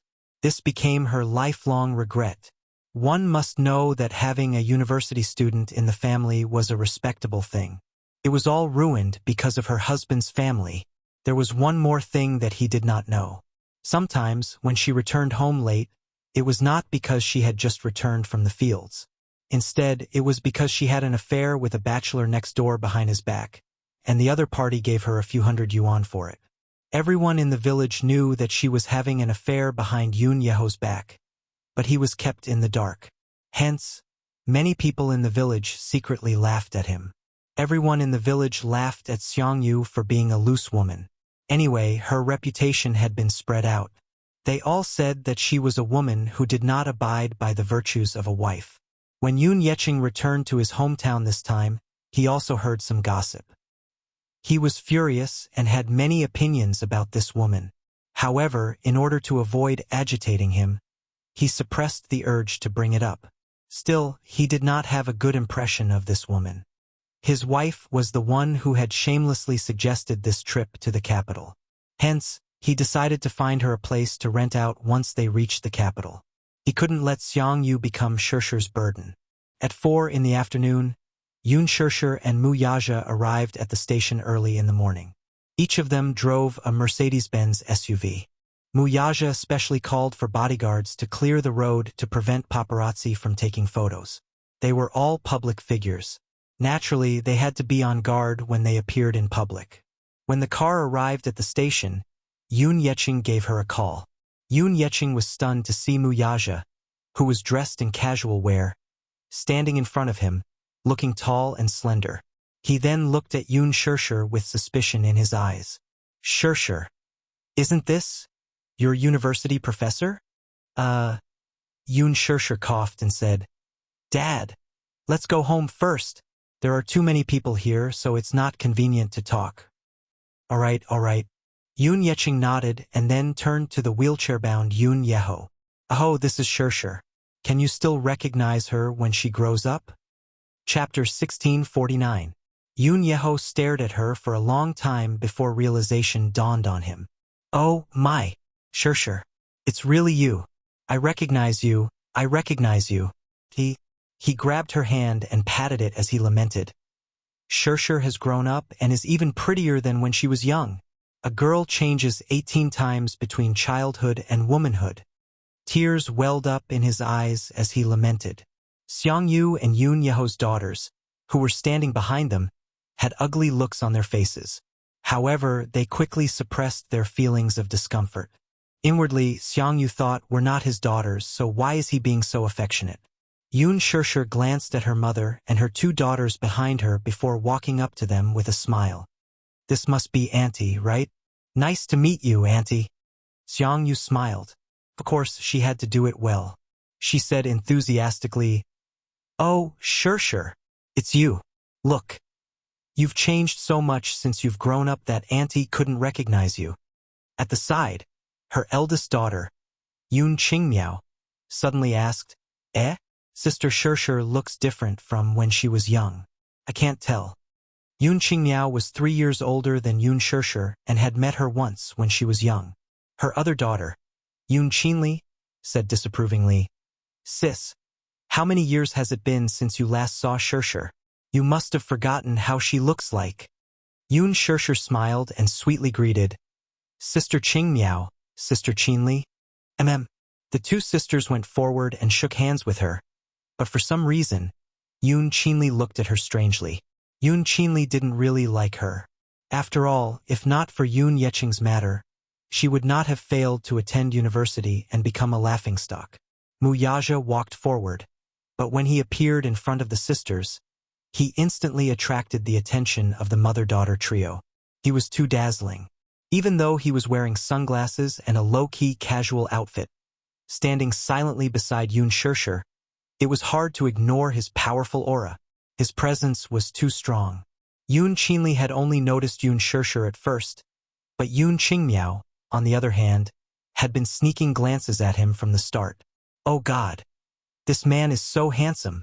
He was dressed so fashionably. Looking at the leather jacket he was wearing, it was obvious that it was expensive.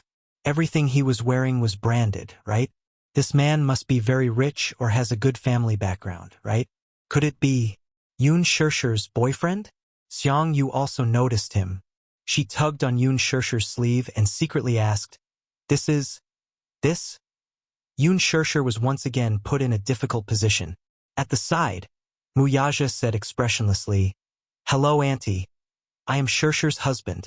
The sudden sound made Yoon Shirshir choke on her saliva. Cough.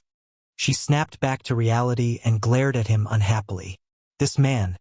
How could he talk to himself? He had just proposed and had yet to register his marriage. How could he be considered her husband? Muyaja received her angry glare and smiled. What's wrong? Why are you so shy? Husband.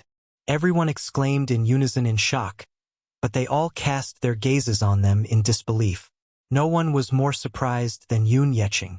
This man. Wasn't he her university professor? Why did he return to his hometown to visit his family for only a few months and become her future son-in-law? Yoon Yeho's eyes widened as well. Chapter 1650. Yoon Qingmiao pressed on. That's right. I haven't heard that you're married in our hometown, and there's no wedding banquet either. Have you guys registered your marriage? Yoon Shirshir was a little embarrassed as she answered. We haven't registered our marriage yet. Everyone's expression became even weirder when they heard that. Yoon Yeching, in particular, furrowed his brows and glared at his future son-in-law as if he were looking at a love rival. He was somewhat suspicious, afraid that the latter was a bad guy who had appeared out of nowhere to kidnap his daughter. His eyes were full of wariness as he sized him up. Wuxia also sensed the unfriendliness in his father's gaze. He turned to look at him and gave him a deep smile. On the other side, when Xiangyu heard Yun Shishir's words, she was a little picky. How can you be considered my husband when you haven't registered your marriage? Yun Shishir was about to reply when Wuxia spoke first. Shishir is my wife. Whether we register our marriage or not doesn't mean anything. His domineering and firm attitude made Xiangyu swallow her words with just one sentence. Suddenly, she sized up Wuxia again before her gaze finally landed on the branded watch on his wrist. He was dressed very low-key today, and this watch was probably the only thing on him that symbolized his status. Yun Qingmiao also saw the watch on Wuxia's wrist. Startled, she leaned close to her mother's ear and whispered, "Mom! This man seems to be very rich. He's wearing a Vacheron Constantine watch. This watch costs at least a few 100,000 yuan, and the more expensive ones cost millions." Vacheron Constantine. Her mother was shocked and even more incredulous. She had never heard of this watch. Yun Qingmiao only knew about it because the boss of the factory she worked at wore this watch. She heard that it cost a few 100,000 yuan. It was so expensive that it cost millions. She had never seen it before, though. What watch? One for a few million. At this moment, the way she looked at Wuxia changed slightly. There was an unusual sizing up and satisfaction in her eyes. He. Why don't I know that Shishir has a boyfriend? Shishir, this is a major event in your life. Look at your father, he seems to be kept in the dark. Did you not tell him about it? If you ask me. Before she could finish her words, Wuxia lost his patience and interrupted her. Shishir and I don't need you to worry about our marriage. I've already ordered people to pick an auspicious date. I'll give Shishir a perfect wedding. Once again, Xiangyu's words were blocked. She had nothing else to say, and her expression was a little awkward. Yun Yeho, who was standing at the side, said, "You talk too much, Xiangyu. It's not up to you to worry about Shishir's boyfriend." She was embarrassed. Yun Yeqing kindly replied, "Hey, don't say that. I'm just concerned about Shishir." Xiangyu rolled her eyes inwardly. "Care my ass. Who's asking you?" Yun Qingmiao and Yun Qinli, who were standing at the side, looked at each other and kept quiet. Yun Qinli, in particular, felt even more indignant. "I hate this Yun Shishir. If not for Yun Yeqing's family, she would have gone to university. Now that she did not go to university, she had no choice but to work in the factory with her elder sister. Working 12 hours a day, she only earned 2,000 to 3,000 yuan a month. What about Yun Shishir, though? How did she find such a handsome husband to be? He was tall and handsome, even more handsome than the popular male celebrities on TV. Most importantly, his family background seemed to be quite good. Chapter 1651. What was that saying again? Comparisons were odious indeed. Wuxia's phone rang all of a sudden. He walked to the side and picked up the call. On the other end, Minyu informed him that the board of directors had some complaints after he postponed the meeting in the afternoon. Wuxia snorted. "Can't you handle this matter?" Minyu wanted to cry. Why did he have to take over this mess? After a moment of silence, he cautiously asked, "Boss, about tonight's dinner. I have something on." "What is it?" "You're meddling too much." Minyu fell silent again. Then Wuxia said, "Book a private room at West Tai Lake Restaurant tonight. I have a guest to entertain." Out of curiosity, Minyu asked, "Who is it?" A certain man said seriously, "My future father-in-law." Minyu, "What's wrong?" "No." He snapped back to his senses. "Okay, boss. I'll arrange it for you right away." Yun Qingmiao stole a few more glances at Wuxia's direction and secretly asked her younger sister, "Sister, look at his phone. What brand is it? It looks like the one the boss uses." "You're mistaken. The boss is using Apple's latest model, which costs a few thousand yuan. The one he's using seems to be of an inferior brand." "Is that so? Then I'm mistaken. I thought he's using Apple." Yun Qingmiao smiled. In their eyes, Apple phones were probably the most identifiable phones on the market. They were expensive and beautiful, and many people would spend months of their salary on them to make themselves look good. When they looked at Mu Yaja's phone again and saw no logo, they thought it was of an inferior brand. They were confused for a moment. This man is wearing such an expensive watch, so why is his phone of an inferior brand? It's too degrading.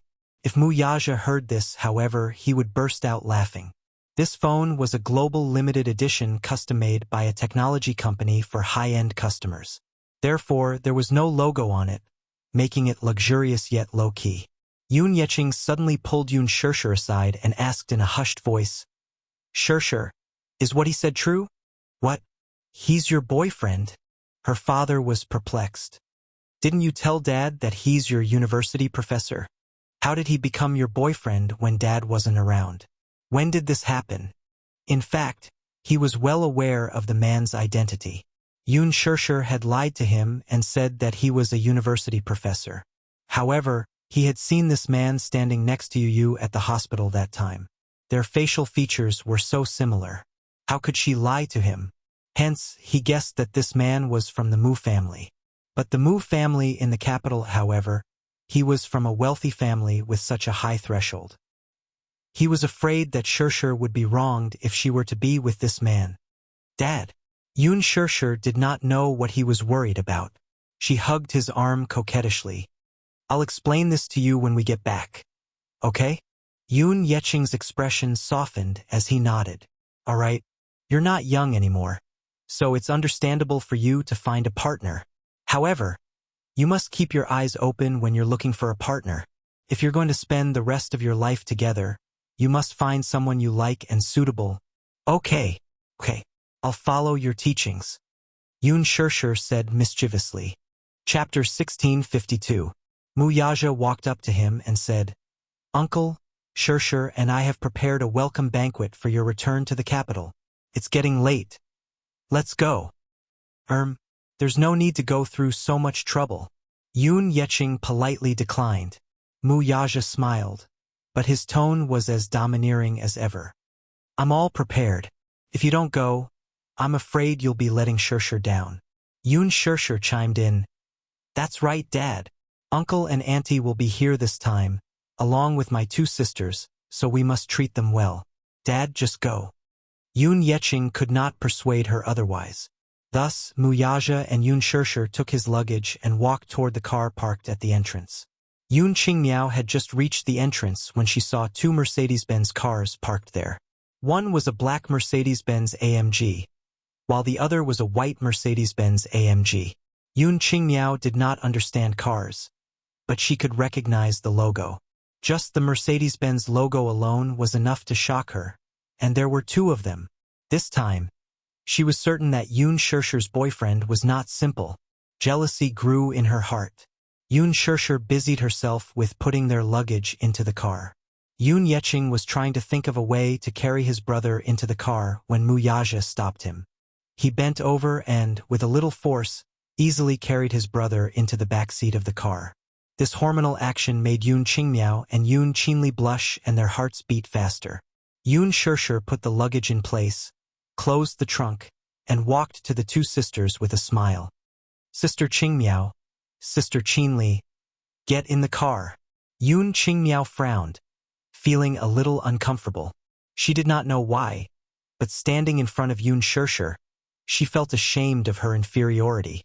Today, Yoon Shirshir was wearing a socialite blouse, slim-fit trousers, soft UGG boots, and a snow-white trendy jacket.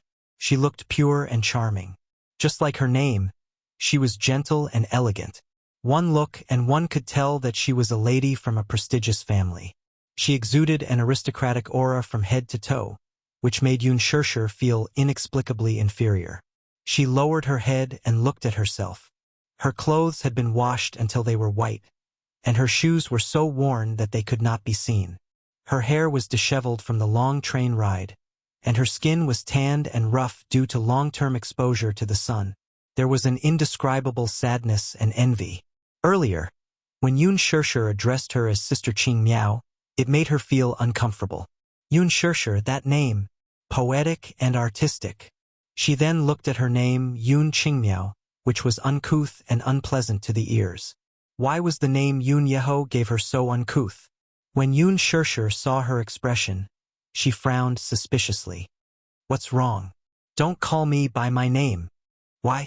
Yun Shirshir was baffled. Your name is so nice. It's so embarrassing that my name is so uncouth and unpleasant, retorted Yun Qingmiao. Yun Shirshir smiled. No, I think Sister Qingmiao's name is very nice. Hee, don't try to coax me. It's so embarrassing. I think that names are given by parents, so no matter what I'm called, I think it's nice. Yun Shirshir gave him a serious look. Chapter 1653. Hee. Yun Yeching's face was flushed red. When they got into the car, Yun Qingmiao pointed at Mu Yaja's car and asked, Shirshir, can Qinli and I sit in this car? Sure, you can sit anywhere you want. Since both cars were spacious, it was not a problem for them to sit together. Yun Qingmiao and Yun Qinli, however, were unwilling to do so. They wanted to sit in Mu Yaja's car, so Yun Yeho, Yun Yeching, and Xiang Yu sat in Yun Shirshir's car. The two sisters, on the other hand, sat in Mu Yaja's car. The moment Yun Qinli got in, she was shocked by the spacious interior. Every detail of the Mercedes-Benz Gulsamg, an imported SUV, was high-end. Leather seats, panoramic sunroof, and streamlined body. Thus, when the sisters got into the car, they felt a little uneasy and restrained. Somehow, they felt that this car was too high-end and expensive. The car started moving slowly. Mu Yaja kept his eyes fixed on the front as he held the steering wheel and led the way. Yun Shirshir's car followed behind. He drove a little slowly, seemingly taking into account that she was inexperienced in driving, so he did not drive too fast for fear that she would not be able to keep up with him. After getting used to it for a while, Yun Qingmiao finally relaxed her body. She leaned forward slightly and leaned on the back of the driver's seat. Through the rearview mirror, she silently sized up Mu Yaja's side profile. He had an arrogant lower jaw and flawless facial features. He was handsome and resolute, and his eyes exuded an incomparably noble and arrogant aura. She could not help feeling a little infatuated. She had never seen such a handsome man before, especially this man. Not only was he good-looking, but he also came from a wealthy family and was very charming. No woman could resist such extraordinary charm in front of him. She was no exception. Her heart was stirred. Thus, she asked with a grin, "What's your name?" Yun Qinli, who saw that her sister actually dared to strike up a conversation with this unapproachable man, was instantly interested and moved forward. Mu Yaja stared at him, but his voice was cold. "In the future, you can call me brother-in-law." "Brother-in-law?" Yun Qingmiao laughed dryly at that. "That's not very nice, is it? You're not even engaged yet, so it's not appropriate for me to call you brother-in-law now." Mu Yaja frowned slightly but did not say anything.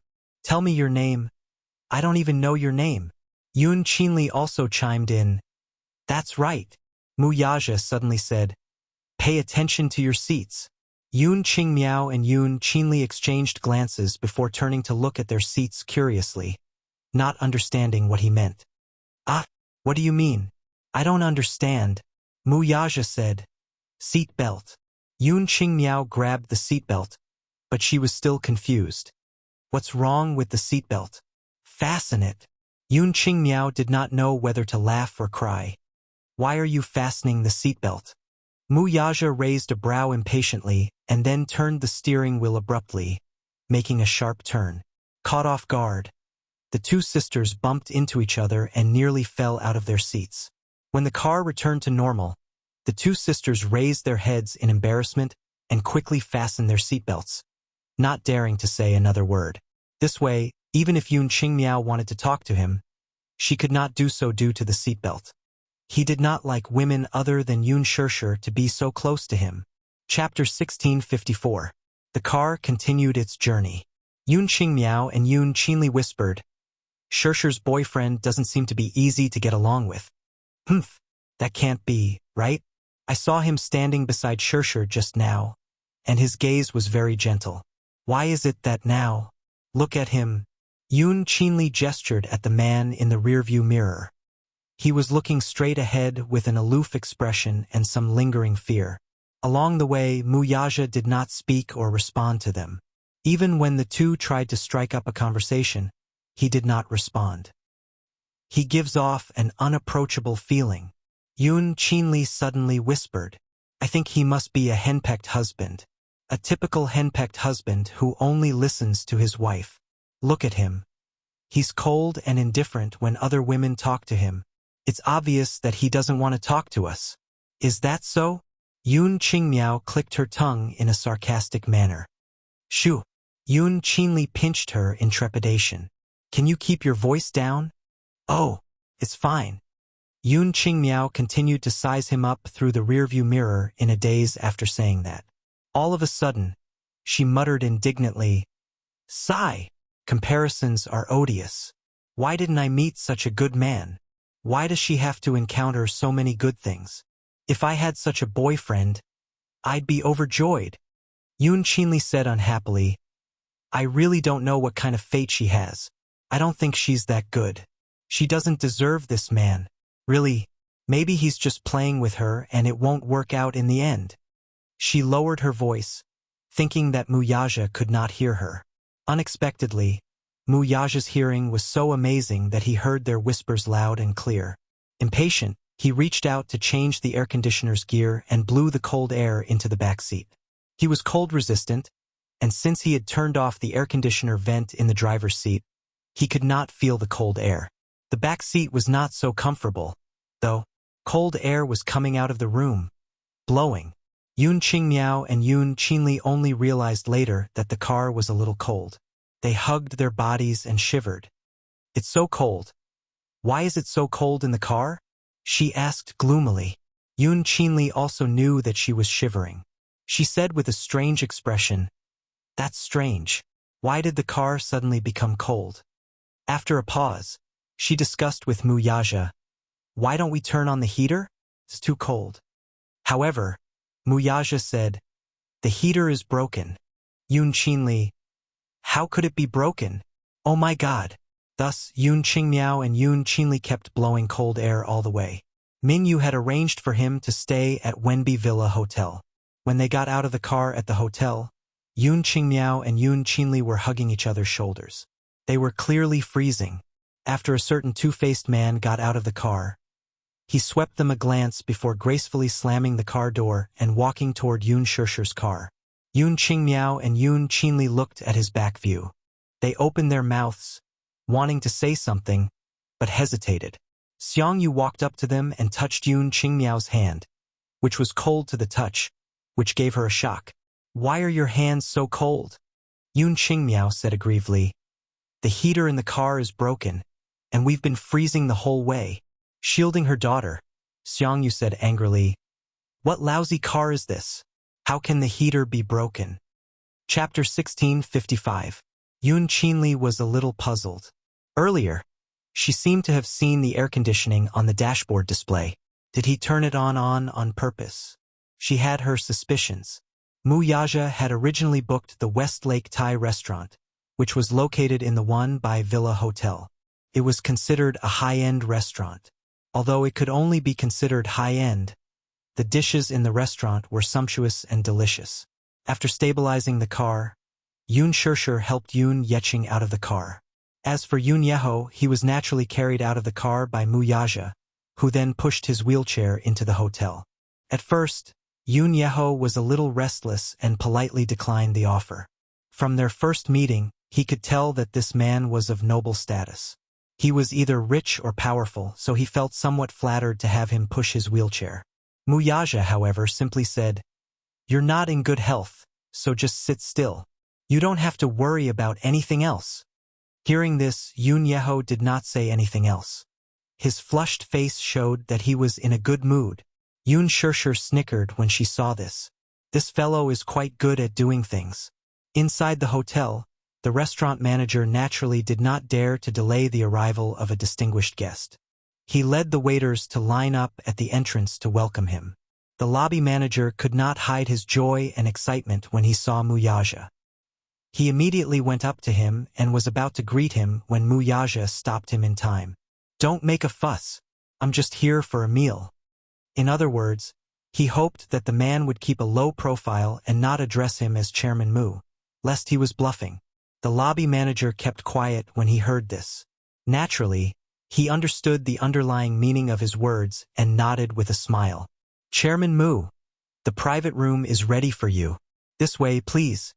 Even though he was told to keep a low profile, he still had to address him as Chairman Mu.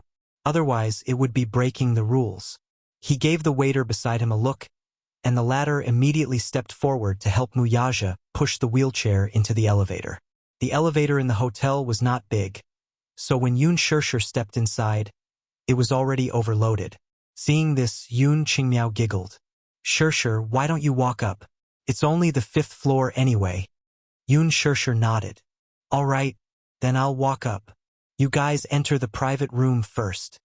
Just as the elevator doors were about to close, Mu Yaja suddenly stepped out. Yun Shirshir was stunned. "What are you doing?" Behind him, Yun Qingmiao and Yun Qinli were puzzled. Why are you going out? There's still room for one more." Mu Yaja ignored the people behind him. He lowered his head and glanced at Yun Shirshir. He reached out, took her hand, and interlocked his fingers with hers. "I'll go with you." Yun Shirshir blushed and said in a low voice, "Why didn't I realize you were so clingy?" Behind them, Yun Qingmiao's expression changed. She wanted to say something, but the elevator doors had already closed. In the narrow space, Yun Qingmiao was obviously in a bad mood. Her mother glanced at her and chided, "What's wrong with that long face?" "Nothing." Yun Qinli suddenly asked Yun Yeching out of curiosity, "Uncle, what's the background of Shirshir's boyfriend? I saw the lobby manager treating him very politely just now. It's as if he's very powerful, calling him Chairman Mu in a very flattering manner." Chapter 1656. Yun Yeching let out a dry chuckle but did not reply. His mother, however, interjected from the side. "Brother Chang, since he's Shirshir's boyfriend, I think you should really find out more about him. Shirshir is so young and pretty. If she gets abducted by some unknown rascal, you'll have a lot to cry about." "That's right. Uncle, you should find out more about him." Yun Qingmiao chimed in from the side. Yun Yeho, who was in his wheelchair, clicked his tongue and reprimanded, "Why are you poking your nose into other people's business? He's Shirshir's boyfriend. Why are you all so concerned about him?"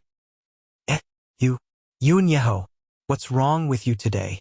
Why are you always pouring cold water on me?" His wife retorted in dissatisfaction, unwilling to be outdone. Yun Yeching tried to smooth things over. "Oh dear, today is a rare happy day. Let's not bicker." Yun Yeho kept quiet when he heard that. His wife snorted and muttered something under her breath. Her voice was so low that no one could hear what she was saying. Mu Yaja and Yun Shirshir soon arrived at the private room. However, before the two could take their seats, Yun Qingmiao asked Mu Yaja curiously, "I heard them calling you Chairman Mu earlier. Are you a big boss?" Yun Shirshir furrowed her brows in discomfort. Why is this woman paying so much attention to Mu Yaja right from the start? She cast a sidelong glance at a certain man, but her brows relaxed. It was not surprising, though. After all, this man was a magnet for bees and butterflies. Putting aside his handsome looks and impressive family background, just his noble aura alone was enough to move one's heart. He was indeed not someone to be worry-free. Mu Yaja looked up at Yun Qingmiao. Initially, he wanted to ignore her, but with so many pairs of eyes watching, he could not appear too cold. Hence, with a smile, he said casually, "Everyone in this hotel calls me boss." Yun Qingmiao had a feeling that he was hiding something. Just as she was about to question him, Xiang Yu beat her to it. "I heard the lobby manager calling you Chairman Mu earlier." I still don't know your name, so can I call you Xiao Mu?" Mu Yaja nodded. Xiang Yu smiled in satisfaction. Yun Shirshir, on the other hand, snickered. "Xiao Mu?" This title really made one not know whether to laugh or cry. If all of Dixing's subordinates knew that their boss outside, They would be in the wind, they would be in the wind. Yun Yeho quietly sized him up and exclaimed in admiration, Xiao Mu, you're really tall and handsome. Plus, you're very polite too. Xiang Yu added, that's right. To be able to find someone like Xiao Mu, there must be smoke rising from your ancestors' graves. Yun Shirshir frowned. Her aunt's words were inappropriate and should not be said in front of so many people. However, after thinking about it, she did not pursue the matter. She heard that this auntie had not studied for many years and was not particular about her speech, so she could only let it pass. Yun Yeqing, on the other hand, remained silent. From the moment Mu Yaja entered the room, he had been sizing him up without a word, as if he were facing a formidable enemy. Today, when he returned to the capital, he did not expect that a prospective son-in-law would appear out of nowhere. This caught him a little off guard. Thus, he had yet to digest it until now. Chapter 1657. As they exchanged pleasantries, the dishes were served one by one. Everyone chatted as they ate. For some reason, though, Yun Shirshir had a feeling that the topic at the table revolved around Mu Yaja. Even though Mu Yaja was unwilling to pay attention to it, he still maintained a courteous look on his face. She asked, Little Mu, how old are you this year? Mu Yaja answered, 28. She exclaimed, Oh dear, I really couldn't tell at all. I thought that you're only 22 years old today. That means that you've already had some aspirations of entering society. Mu Yaja answered, I started working when I was 20. She lamented, Does that mean that you didn't make it to university? Yun Qinli replied, Sigh, I didn't go to university either. I got in, but I couldn't afford the tuition fees, so it was delayed. As she spoke, she did not forget to secretly shoot a resentful glance at her father and Yun Shirshir. Yun Shirshir, who was busy taking care of her father, did not notice her sister's gaze. Mu Yaja answered, I did go to university, but I finished all my studies when I was 19. Her eyes widened in shock. Which university are you from? Mu Yaja answered, Stanford. Her eyes widened. Why are you tearing up the blanket? Mu Yaja patiently answered, Stanford. She frowned. I've never heard of that university. Yun Qinli, who was standing at the side, felt a little embarrassed and quickly tried to smooth things over. Mom, he's talking about Stanford, a very famous university in America. Stanford. Oh, I see. She rubbed her hands together uneasily, clearly feeling a little embarrassed. Yun Yeho suddenly said, Shirshir, you should be 23 years old today, right? Yun Shirshir looked up and smiled. Uncle, you must have remembered wrongly. I'm 24 this year. 24. Yun Yeho slapped his forehead. Oh dear, I remembered your birthday wrongly. At the side, Yun Yeqing said, Have you forgotten? When you came over, Shirshir hadn't even gone to college yet. Yun Yeho said, So, Shirshir, you're a year older than Qinli. Qinli should call you big sister. Yun Qinli was surprised. Shirshir, you're older than me by a year. Aya, what a blunder. Sister Shirshir, I'll have to call you sister from now on. Soon the topic was back on track. Alas, the two sisters still paid more attention to Mu Yaja. From time to time, they would ask questions such as, Do you have a house in the capital? Do you have siblings? And what are your parents' jobs? Mu Yaja answered them one by one. However, he didn't answer in detail. Yun Qingmiao, on the other hand, was calculating in her heart. Good family background, a house in the capital, a stable job, and a high income. He's a pretty good man. Who knows, he might even be a novice. After all, the watch on his wrist can't be fake. His family must be very rich to be able to afford a 1,000,000 yuan watch. Yun Qingmiao took another look at Yun Shirshir and secretly sized her up. It was no wonder she could find such a good man. She's good-looking, sweet, and knows how to coax people. Such a personality is the most pleasing to men. Yun Shirshir could only feel her sister's piercing gaze on her, which made her feel a little uncomfortable for a moment. He was also secretly calculating in his heart. It seemed that he had to arrange another place for them to stay. Chapter 1658. It was better not to bring relatives over for the time being. They would start gossiping again if they saw the two children at home. She could not be bothered to deal with them. She was not afraid of getting pregnant out of wedlock.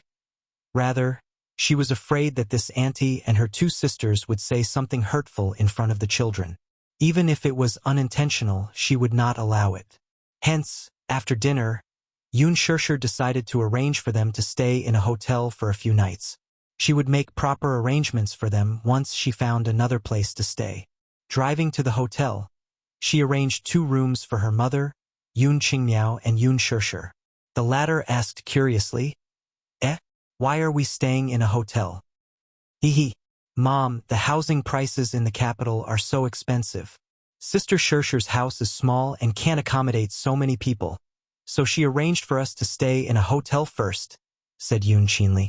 Her mother smiled at that. If you ask me, the capital isn't as comfortable as our hometown. There are so many rooms back home. It's the same for all of us. The housing prices in the city are indeed frighteningly expensive. Yoon Shirshir could only say, Auntie, Sister Qingmiao, and Qinli, let's just make do for tonight. I happen to be free tomorrow, so I'll bring you guys to look at the houses and arrange for your accommodations before making other arrangements. Her mother nodded but suddenly asked, how much does a night in a hotel cost? I don't have much money on me.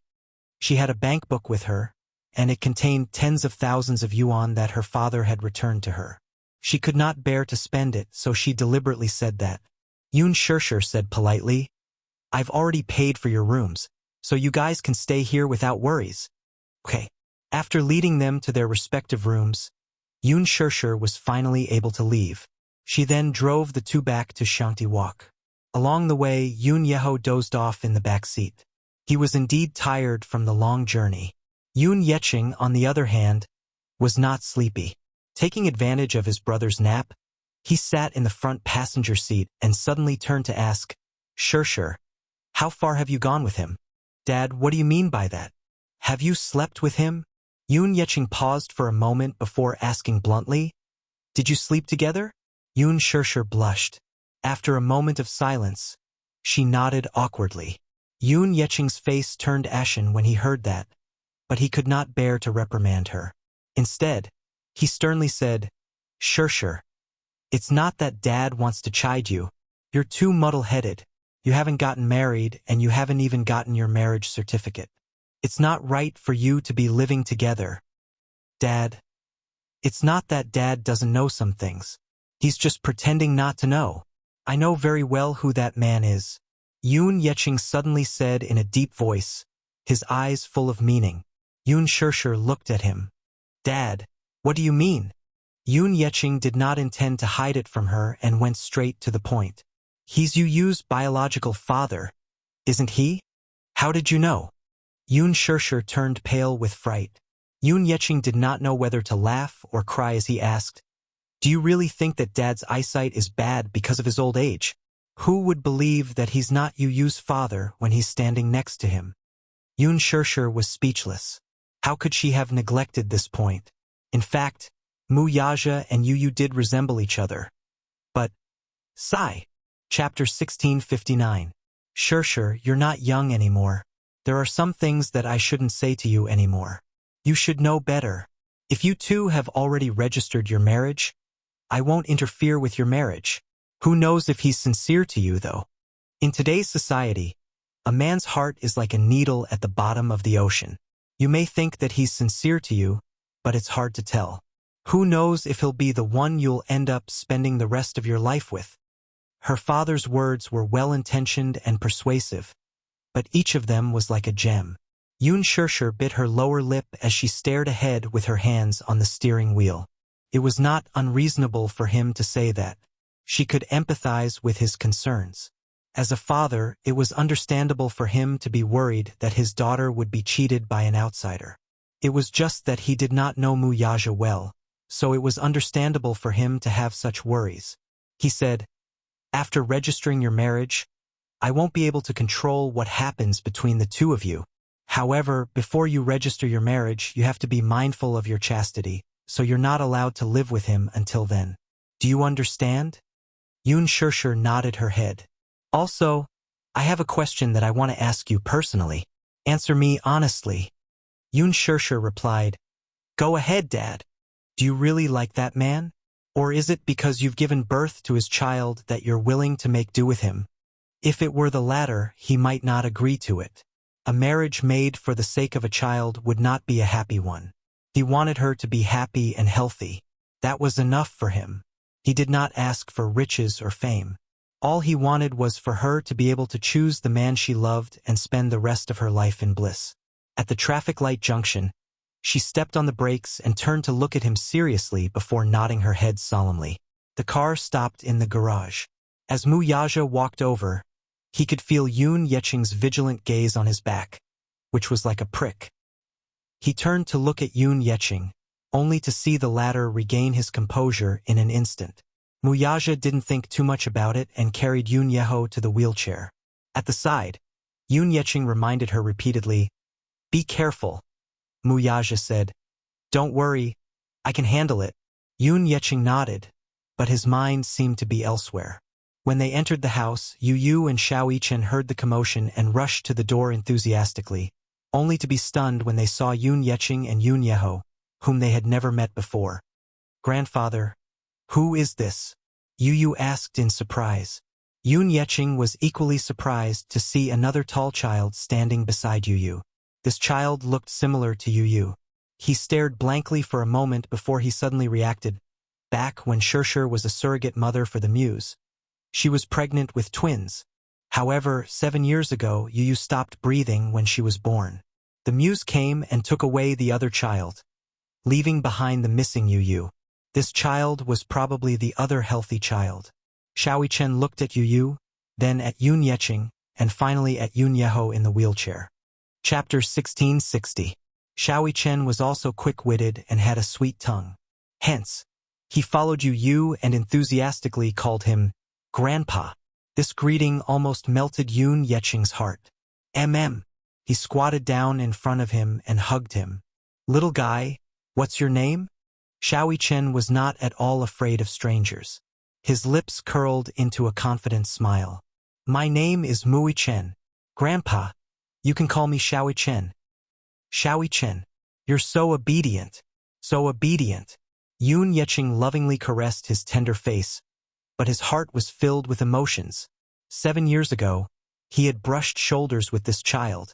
Back then, when the child came out of the delivery room, he was wrapped in swaddling clothes and wailing loudly. The Mu family was very strict in protecting him, with bodyguards in black leading the way. At the entrance of the delivery room, there were nurses from the Mu group's private hospital waiting to take the child away. As he passed by, he caught a glimpse of the child's wrinkled and red face and his tender little hands waving about in the swaddling clothes. At that time, he had the urge to snatch the child away from them, but he knew that such an outcome would be terrible. Hence, he restrained his impulse. Other than that one time, they had not seen each other for 7 years. Yun Yeching could not help but size him up seriously. His small face was fair and translucent, as if it was carved out of jade. It was especially adorable, pure, and charming. His eyes were similar to Yun Shirshir's, but his silhouette resembled his father's handsomeness. For a moment, Yun Yeching was touched. He could not help but hug the child's shoulders and caress him over and over again. Yun Yeho, on the other hand, felt incredulous when he saw this. Who were these two little guys? Their eyes were very similar to Yun Shirshir's. However, thinking about it, he felt that something was amiss. Yun Shirshir was only 24 years old and unmarried. Where did these children come from? Yun Yeho looked at the two children and then at Yun Shirshir, but out of courtesy, he did not ask any questions. Yun Shirshir moved the luggage into the cloakroom and began to get busy. Mu Yaja was carrying his luggage through the door when he saw this scene. He was stunned for a moment before he said in a deep voice, Xiao Yichen, come over and help. Seeing this, Yun Yeching shielded the child and immediately said, I'll do it. Let me do it. The luggage is too heavy for a child to carry. Xiao Yichen stopped him out of filial piety. No need. Grandpa, let me do it. You might not be as strong as me. As he spoke, He ran briskly in front of Muyaja, picked up a bag in each hand, and sprinted towards the cloakroom, leaving behind a horrified Yun Yeqing. This child, divine power, so strong. This package weighed at least 20 pounds, maybe even 30 pounds. Yet, this child was carrying one in each hand. This was too heaven-defying. Yun Yeqing was truly shocked.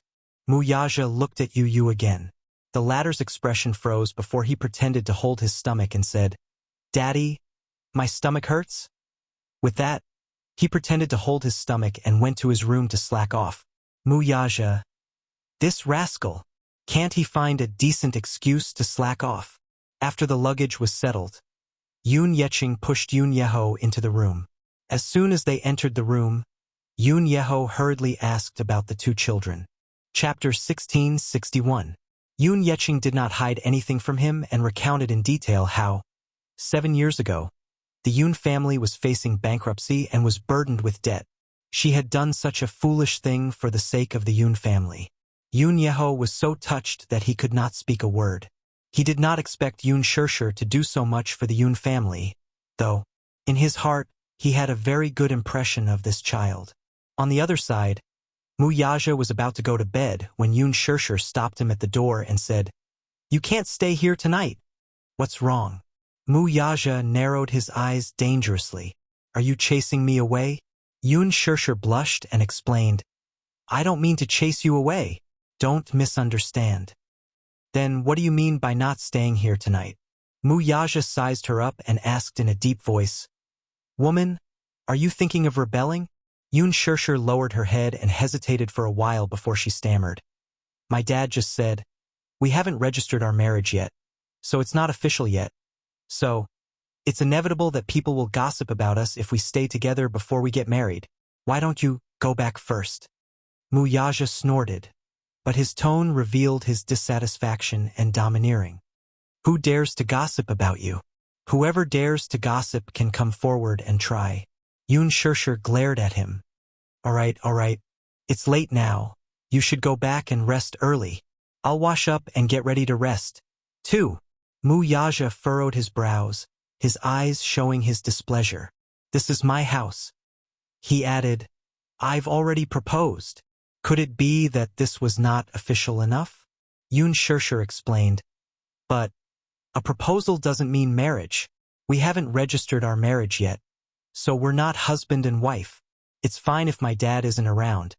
But now that he's home, he'll definitely be afraid of me being gossiped about if he sees us sleeping in the same room.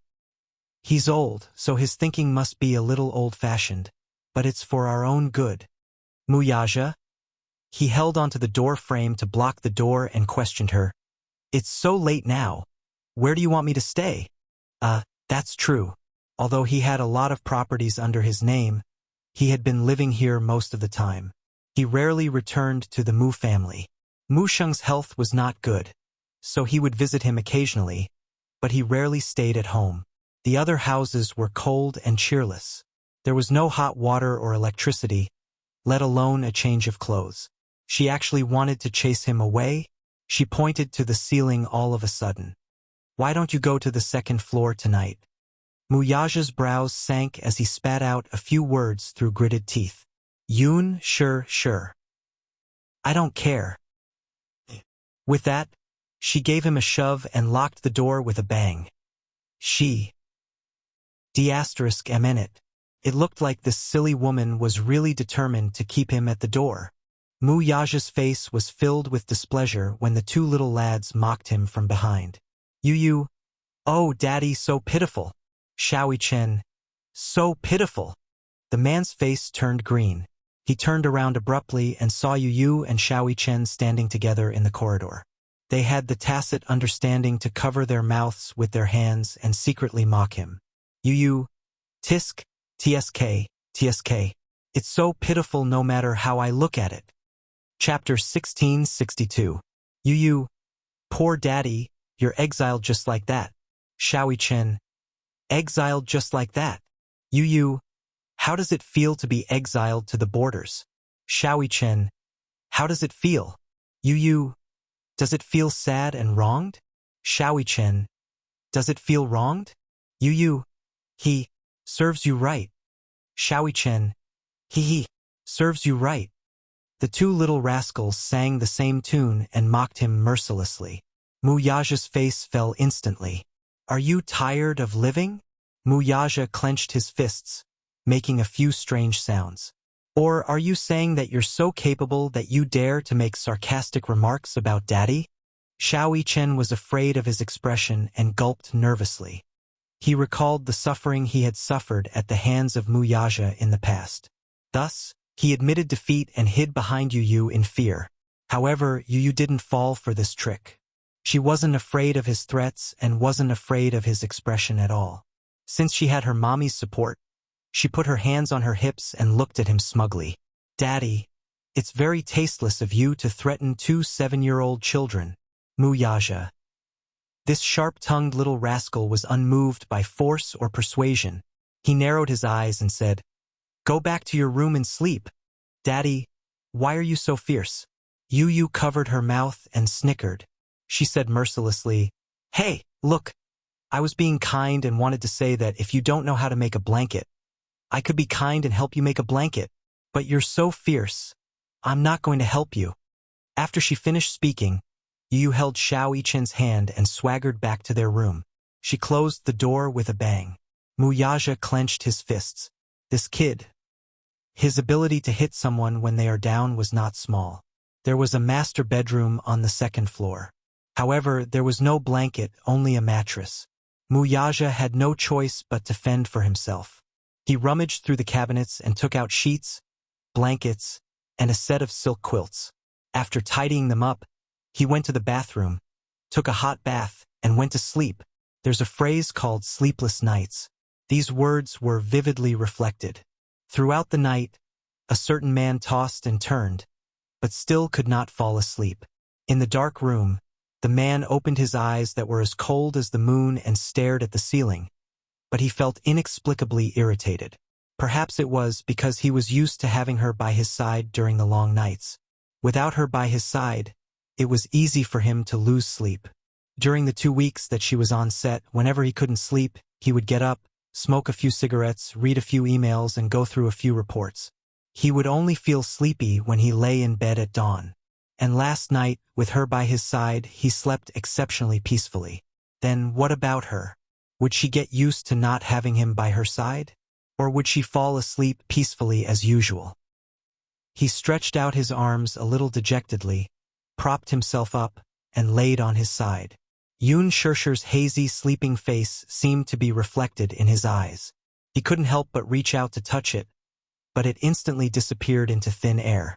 He rubbed his forehead in frustration, feeling extremely frustrated. The next morning, Yoon Shershir had just finished washing up.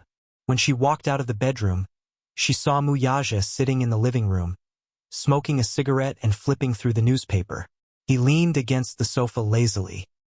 His neat black hair was slightly messed up by the morning breeze outside the window, covering his pair of deep eyes. As a result, she couldn't see his expression clearly. She was stunned. You're up so early?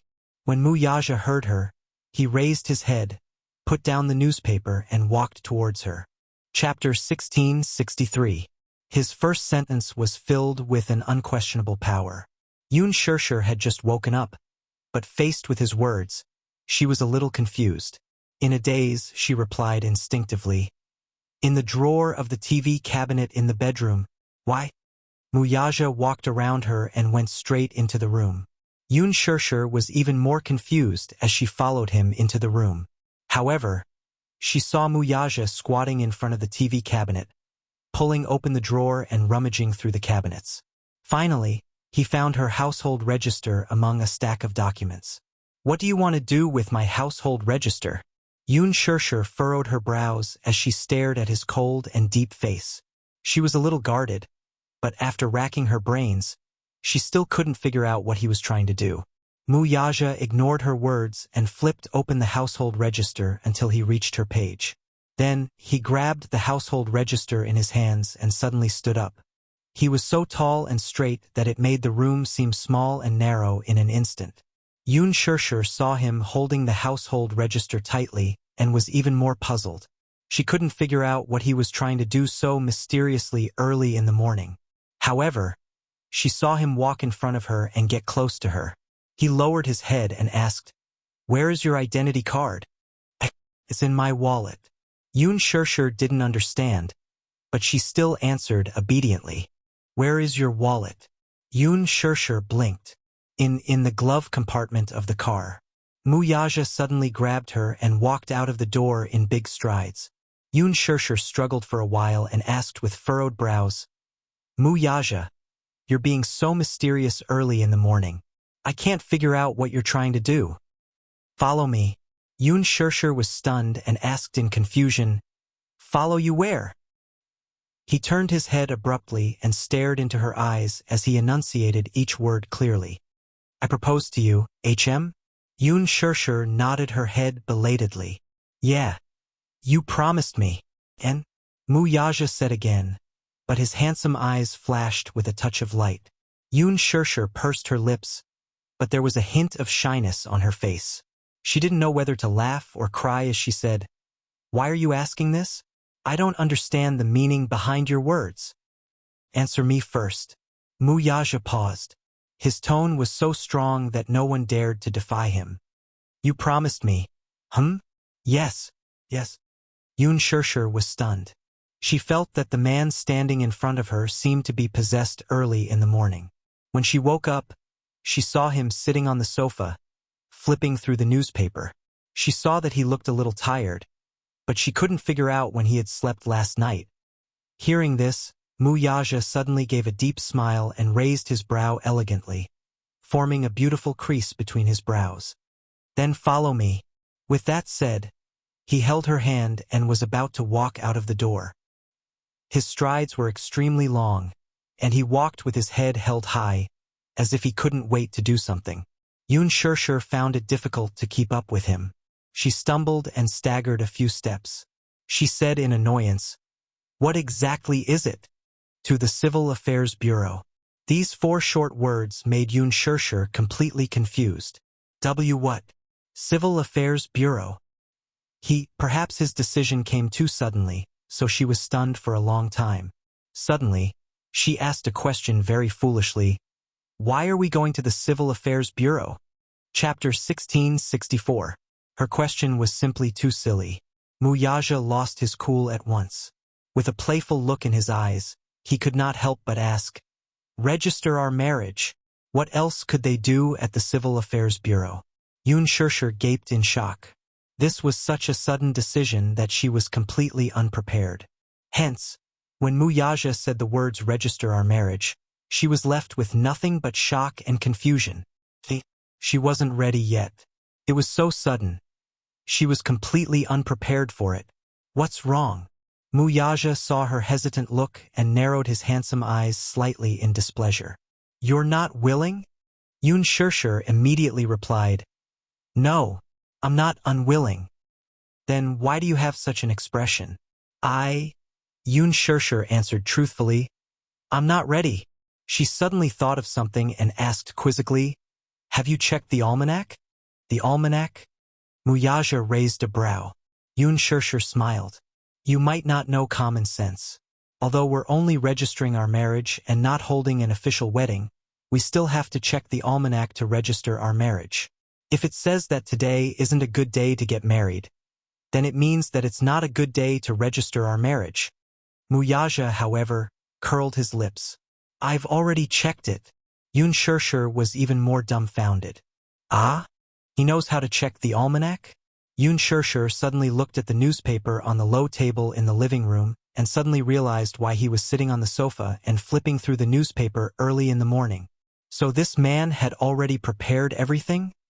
Wuxia waved the household register in his hand and smiled. "Come with me." Not allowing her to refuse, he held her hand and walked out of the door. After Yoon Yeching got out of bed, he first helped his younger brother wash up. When he walked into the living room, he saw Yu reading the newspaper on the sofa.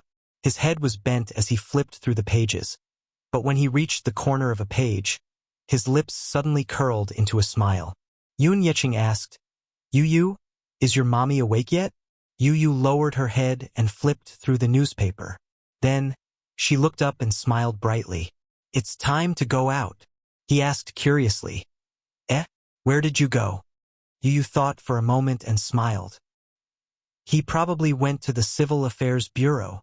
He closed the newspaper. The moment the wind blew in from outside the window, it lifted a corner of the newspaper. On the page of the almanac it showed, "Marriage." Wuxia drove to the Civil Affairs Bureau. Along the way, Yun Shishir still had a mysterious and subtle feeling. In fact, it was a little unbelievable. Therefore, when the two of them arrived at the entrance of the Civil Affairs Bureau and got out of the car, their heads felt heavy and their feet felt light. They were still in a daze. She had an inexplicable feeling. She felt as if she was a duck that had been forced onto a perch and was at the mercy of others. She was inexplicably dragged to the Civil Affairs Bureau, clearly with a bit of coercion. Although the marriage partner standing next to her was handsome and had a prominent family background, and just 2 days ago he had proposed to her, and she had gladly accepted. If it were any other woman, she would be so happy that she would be on cloud 9. However, perhaps it was because he was too sudden and overbearing that she felt as if she was being coerced. She did not know where this impulse of his came from, but it was like a whirlwind that caught her off guard. Could she regret it? Yun Shishir thought with tears streaming down her face. Chapter 1665. It wasn't that Yun Shishir wasn't looking forward to the marriage. It was just that it was too rushed and it made her feel unreal. When they were queuing up to register, Yun Shishir only felt that there was a dark cloud above her head. Lightning flashed and thunder rumbled from time to time. The strong wind blew and messed her up. She sat on the chair as if her soul had left her body and she didn't look human at all. Her dispirited state was a stark contrast to the group of happy young couples around her. Wuxia sat beside her and quietly flipped through a financial magazine. His handsome side profile attracted countless envious gazes. It was just that everyone glanced at the woman beside him with tears on her face, and their hearts broke out in cold sweat. Was this a forced marriage? No matter how they looked at it, she didn't look like someone who was here to register their marriage willingly. But if it was a forced marriage, from their point of view, it was more reasonable for the man to be the one being forced into the marriage. They couldn't help but be puzzled. Today was probably a good day as there seemed to be a lot of people who came to register their marriage at the Civil Affairs Bureau. Yun Shishir was wearing sunglasses and was fully armed to avoid the inquisitive gazes of the crowd. Perhaps it was because most of the young people who came to register their marriage were immersed in joy. Hence they didn't notice the subtle atmosphere between Yun Shishir and Wuxia. She was in a daze when she suddenly heard some movement beside her. Turning her head, she saw Wuxia slowly getting up.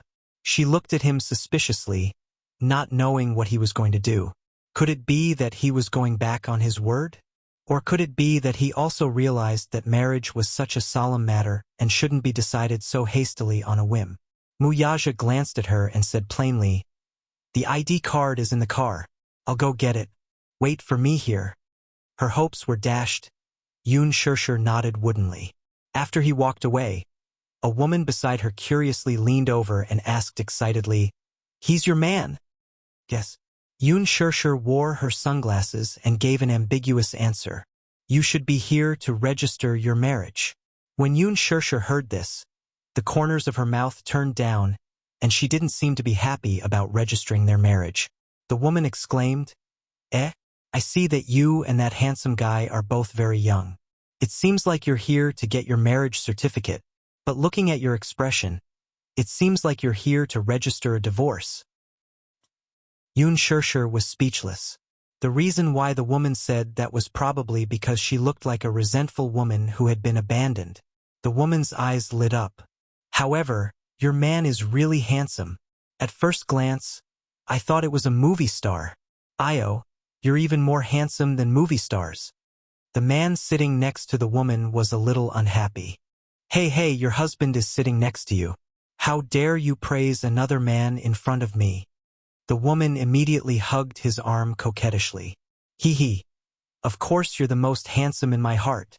The two people in front of her were flirting with each other happily. Yun Shishir was caught off guard and was fed a mouthful of dog food. The correct way to get a marriage certificate should be like this. But just now, Wuxia had been sitting next to her without saying a word. His eyes were like torches as he stared at the service counter with a serious expression. He didn't have the sweetness of a young couple registering their marriage at all. The more she thought about it, the more bitter Yun Shirshir felt.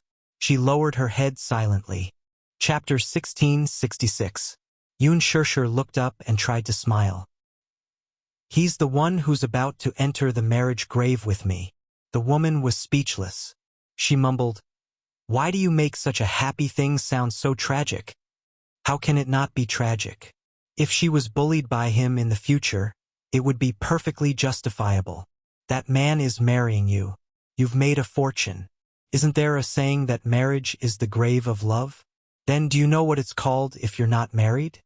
Yun Shirshir asked curiously, "What? If you're not married, it's called abandoning your corpse in the wilderness." Yun Shirshir was amused by her. "You mean I have to be grateful?" The woman smiled and was about to say something when her gaze suddenly turned behind him. She looked up slightly in surprise. Yun Shirshir felt a chill run down her spine. She turned her head woodenly and saw Wuxia standing behind her. He was sizing her up coldly. "Did you have a good chat?" Wuxia sat down beside her and raised his eyebrows. Yun Shirshir couldn't help but shiver. "It was all right. She didn't say anything bad about him, did she? Here's the main point." Wuxia stared at her and asked unkindly, "Do you think that marrying me is the same as entering the grave?" Yun Shirshir shook her head. The woman reached out her hand to him in a friendly manner and interrupted them. She said happily, "Hello, this handsome guy." Wuxia looked coldly at her outstretched hand. He looked down indifferently and said indifferently, "Do we know each other?" Her enthusiasm was instantly extinguished after being splashed with a bucket of cold water. She retracted her hand resentfully and shrank into her man's arm. She thought to herself, "No wonder the girl doesn't want to marry you. She was so fierce to him. She was being forced to marry him." Perhaps it was because Wuxia was sitting next to her, but Yun Shirshir's back was straight and her back was straight. She was like a primary school student who was in class for the first time. She stared straight ahead without moving. Wuxia glanced at her indifferently and inched closer to her ear. His voice was strangely gentle. "Are you very unwilling to marry me?" This voice was so gentle that it made one's hair stand on end. Yun Shirshir was slightly stunned and her heart trembled. Answer me." Yun Shirshir immediately lifted her head and answered matter-of-factly, "I'm willing. Of course I'm willing." "Really?"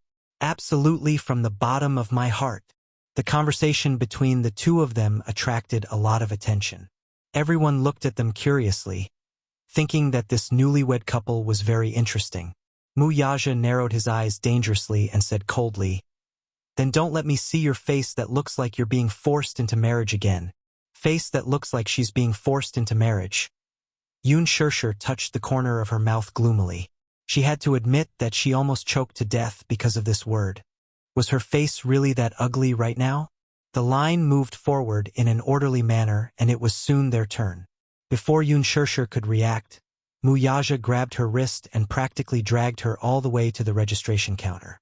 Yun Shirshir felt that her head was heavy and her feet were light. She looked at Wuxia again and saw that his face was still as calm as water. There was no expression on his face, be it the joy of being newlyweds or the disappointment. Why was he always so calm about everything he did? Chapter 1667. Wuxia had put in a lot of effort. Everything was ready and they just needed to take a photo and stamp it. After the photo was taken, the two of them sat at the reception desk. The woman looked up at Yun Shirshir and felt a little strange. She wondered if the two of them were willing to get married. However, she didn't want to be a busybody. Just as she was about to hit the stamp, she saw Yun Shirshir suddenly jump up like a little puppy.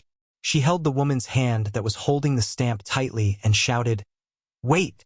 After she said that, the staff was shocked by her. They looked up blankly and stared at her blankly. After a while, they asked blankly, What's the matter?" See, it was indeed a forced marriage. Was there a need to be so shocked? Only then did Yun Shirshir realize what she had done. Blinking her eyes, she suddenly felt a chill run down her spine and shuddered. She turned around stiffly and saw that a certain man's face was ashen and extremely gloomy. Her roar attracted everyone's attention. They stared curiously at the couple and began to whisper to each other. "It's over, it's all over now."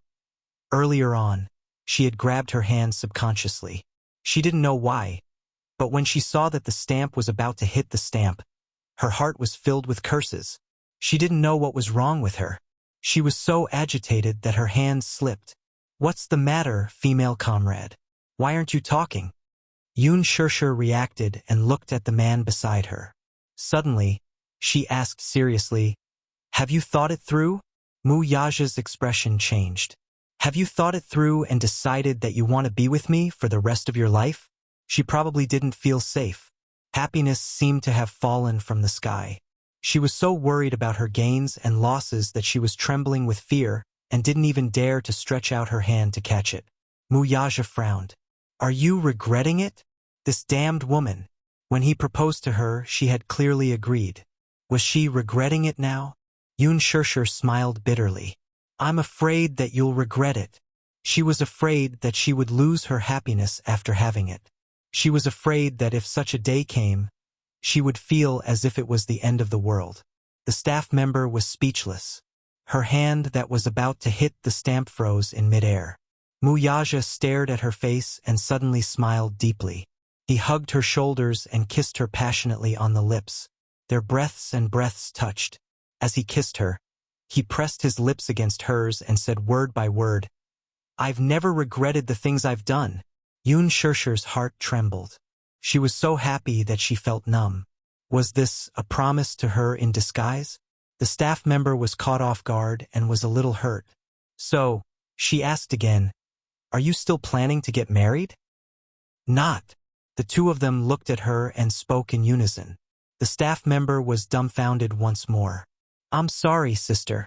I was just afraid that the stamp wouldn't be dark enough." Yun Shirshir smiled and pushed the stamp over.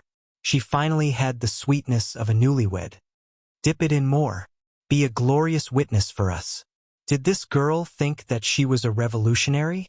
Chapter 1668. Yun Shirshir was in a good mood. She said casually, "Congratulations to you too." Mu Yaja's expression turned even colder as he glanced at her coldly. This woman was so stupid that she was hopelessly stupid. But he was also hopelessly in love with her. 2 red booklets were placed in her hands. Yun Shirshir flipped open the marriage certificate. In the photo, the two of them were wearing white shirts. They were looking at the camera, smiling as they snuggled up to each other. As she looked at it, the corners of her mouth couldn't help but curl up. Her mood was as though she was sitting on a hot air balloon, slowly floating into the clouds. She was married. They were married. On the 25th of December 2016, she married herself to him. She was so elated that when she walked out of the Civil Affairs Bureau, she still felt like she was floating. "Look!" Yun Shirshir was as happy as a child. She showed the marriage certificate to him. "We're married." Mu Yaja looked at her dotingly and smiled. I know." "Mu Yaja, look. It's our photo." Yun Shirshir flipped open the marriage certificate and showed the photo of the two of them. She asked jokingly, "Don't we look very compatible?" Mu Yaja couldn't help but laugh. Women are really fickle. Yun Shirshir's smile faded a little. She didn't understand. "Why do you say that?" Mu Yaja said, "On the way here, you were so unwilling. Now you're so happy?" Yun Shirshir retorted, "Hey, that's not called unwilling. Early in the morning, you suddenly pulled me to the Civil Affairs Bureau without a word of discussion. If it wasn't for the glaring sun outside, I would have thought that I was still dreaming." He pinched her cheeks. His fingertips were so strong that she frowned in pain. "Pain? What are you doing? You know pain? Of course." Mu Yaja's smile deepened. "So now you believe that this isn't a dream?" Yun Shirshir smiled and suddenly turned around to face him. She reached out her arms and held his shoulders. He was so tall that when she hugged him tightly, she had to stand on her tiptoes. "How nice." Yoon Shirshir snuggled in his arms and suddenly said something that made him not know whether to laugh or cry. Finally, we're not driving without a license. Mu Yaja, this stupid woman. But no matter how she was, he liked her. After getting into the car, she spread her hands. Give it to me.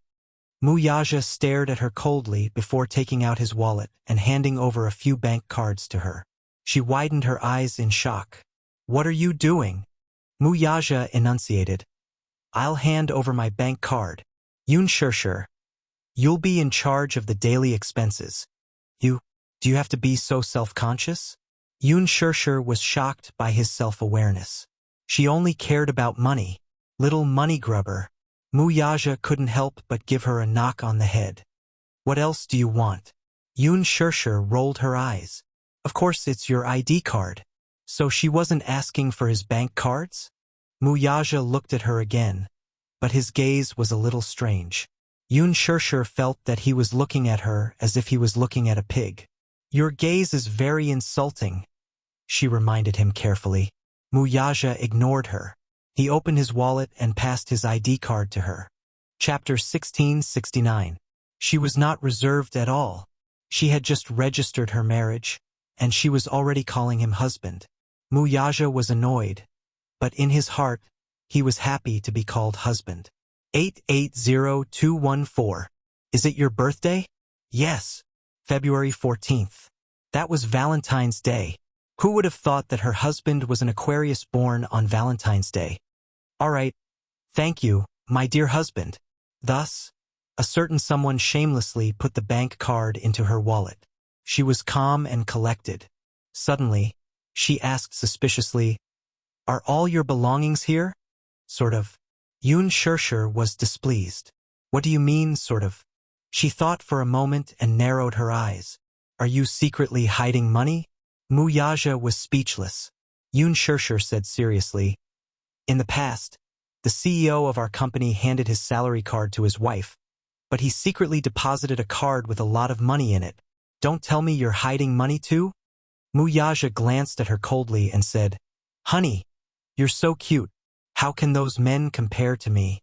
When he called her honey, she instantly blushed. Now, she was still not used to being called that, but she had to get used to it slowly, didn't she? Then, she said in amusement, Why can't we compare? Is there a difference? Mu Yaja smiled. Of course there's a difference. Yoon Shirshir was a little confused. What's the difference? What was the difference? Just this salary card alone was different. Those big bosses, even if they handed over their salary cards to their wives, which one of them did not have other cards in their hands? Some of them, although they were CEOs in name, were hired by the board of directors or with high salaries. Their income could be felt. But it was different for him. He was the owner of Dishing Financial Group. Just the small change in his account was enough for the bank to make a huge profit. The daily interest could reach 8 figures. This was definitely not a bluff. For a huge financial group like Dishing, just the capital chain in their hands was impressive. With such a huge capital chain, the interest in the banks under the Mu Group just kept growing. It was already difficult to calculate. Moreover, with his status, how could it be just an account? The funds in the dozens of accounts under his name were constantly rolling in. What was a salary card? All he knew was that he was paying the salaries of hundreds of thousands of Dishing Financial Group employees. His so-called salary cards were probably just a few of the accounts under his name where he could move his funds. An account was an account, and property was property. His bank account wasn't fixed like those bosses. If he had to describe it, it was like a black hole in the universe. He couldn't see it and couldn't see its bottom. Even he himself didn't know how deep and how big it was. The balance in the card kept accumulating every day. It was probably inexhaustible even if he used it all his life. Therefore, the funds in the account he gave Yoon Shirshir included about 70% of the movable assets under his name. However, the amount in these accounts could only be said to be a fraction of his personal assets. After all, money would depreciate. After all, in today's inflation, the speed of currency depreciation was not something the bank's interest could keep up with. Chapter 1670. Therefore, most of the assets under his name were invested in real estate and other projects, such as resorts, hotels, shares of listed companies, consortiums, fund pools, private islands, and private land rights. The few digits in his account were just for appetizers. His assets were active, and every day, a few digits would be added to his account. However, even if it was just a fraction to him, to this stupid woman, it might be an astronomical figure. If she went to the bank to withdraw money, the deposit machine wouldn't show the exact amount. She had to be personally received by the VIP service at the counter to withdraw money. Even the bank's lobby manager had to clear the way for her. Therefore, in order to avoid trouble, he specially prepared a small bank card for her. The card had about 8 digits in savings, which could be used for daily expenses and groceries. If Yoon Shirshir knew that her beloved husband had prepared an 8-digit bank card for her to use to buy groceries, she would be so angry that she would vomit blood. Poor stupid woman. At this moment, she was thinking in her heart, if she tied his bank card to a shopping website, wouldn't she be able to buy without worrying about the account balance being insufficient? If Mu Yaja knew that she was only capable of this, he would be so angry that he would vomit blood. Perhaps this was the part where the two of them needed to get used to each other the most. Yoon Shirshir had lived a hard life since she was young. She wished that she could break $1 into $2 to use. Where she could save, she scrimped and saved. She would never be extravagant or wasteful. The biggest temptation of acting was probably the high income. Acting in a show, A-list celebrities could earn hundreds of thousands to millions of dollars per episode. Although it was tough, if they were successful, the glory and benefits that came with it were also very tempting. However, in her eyes, hundreds of thousands was already considered a lot. In Mu Yaja's eyes, it was beneath contempt. He had lived in such an environment since he was young, so he was almost numb to the concept of money. They were like people from two different worlds. In Yoon Shirshir's eyes, those few thousands of dollars of wages that were calculative over every ounce were nothing in his eyes. If she knew that he could easily buy an economically developed first-tier city with his ability, how would she feel? If she knew that he could buy 2 countries, would this woman be petrified from shock? She didn't seem to have estimated his net worth at all. She also didn't seem to know what the Mu group meant. His woman didn't know how terrifying her man was. He was clearly a heavenly dragon, but in her heart, she felt that he was no different from a snake on the ground. This had made him a little depressed. At first, she acted as if she didn't care about him no matter how rich he was. At that time, he thought she was an idiot. Slowly, he began to suspect that this woman was pretending to be a pig to eat the tiger. She was very scheming and shrewd. It was not until later that he realized that she was an idiot. She was different from those women who were good at scheming. She might be a little stupid, but he liked her pure and unadulterated personality even more. Yoon Shirshir didn't know what he was thinking. Suddenly, she nudged him with her elbow. "You didn't regret handing over your bank card?"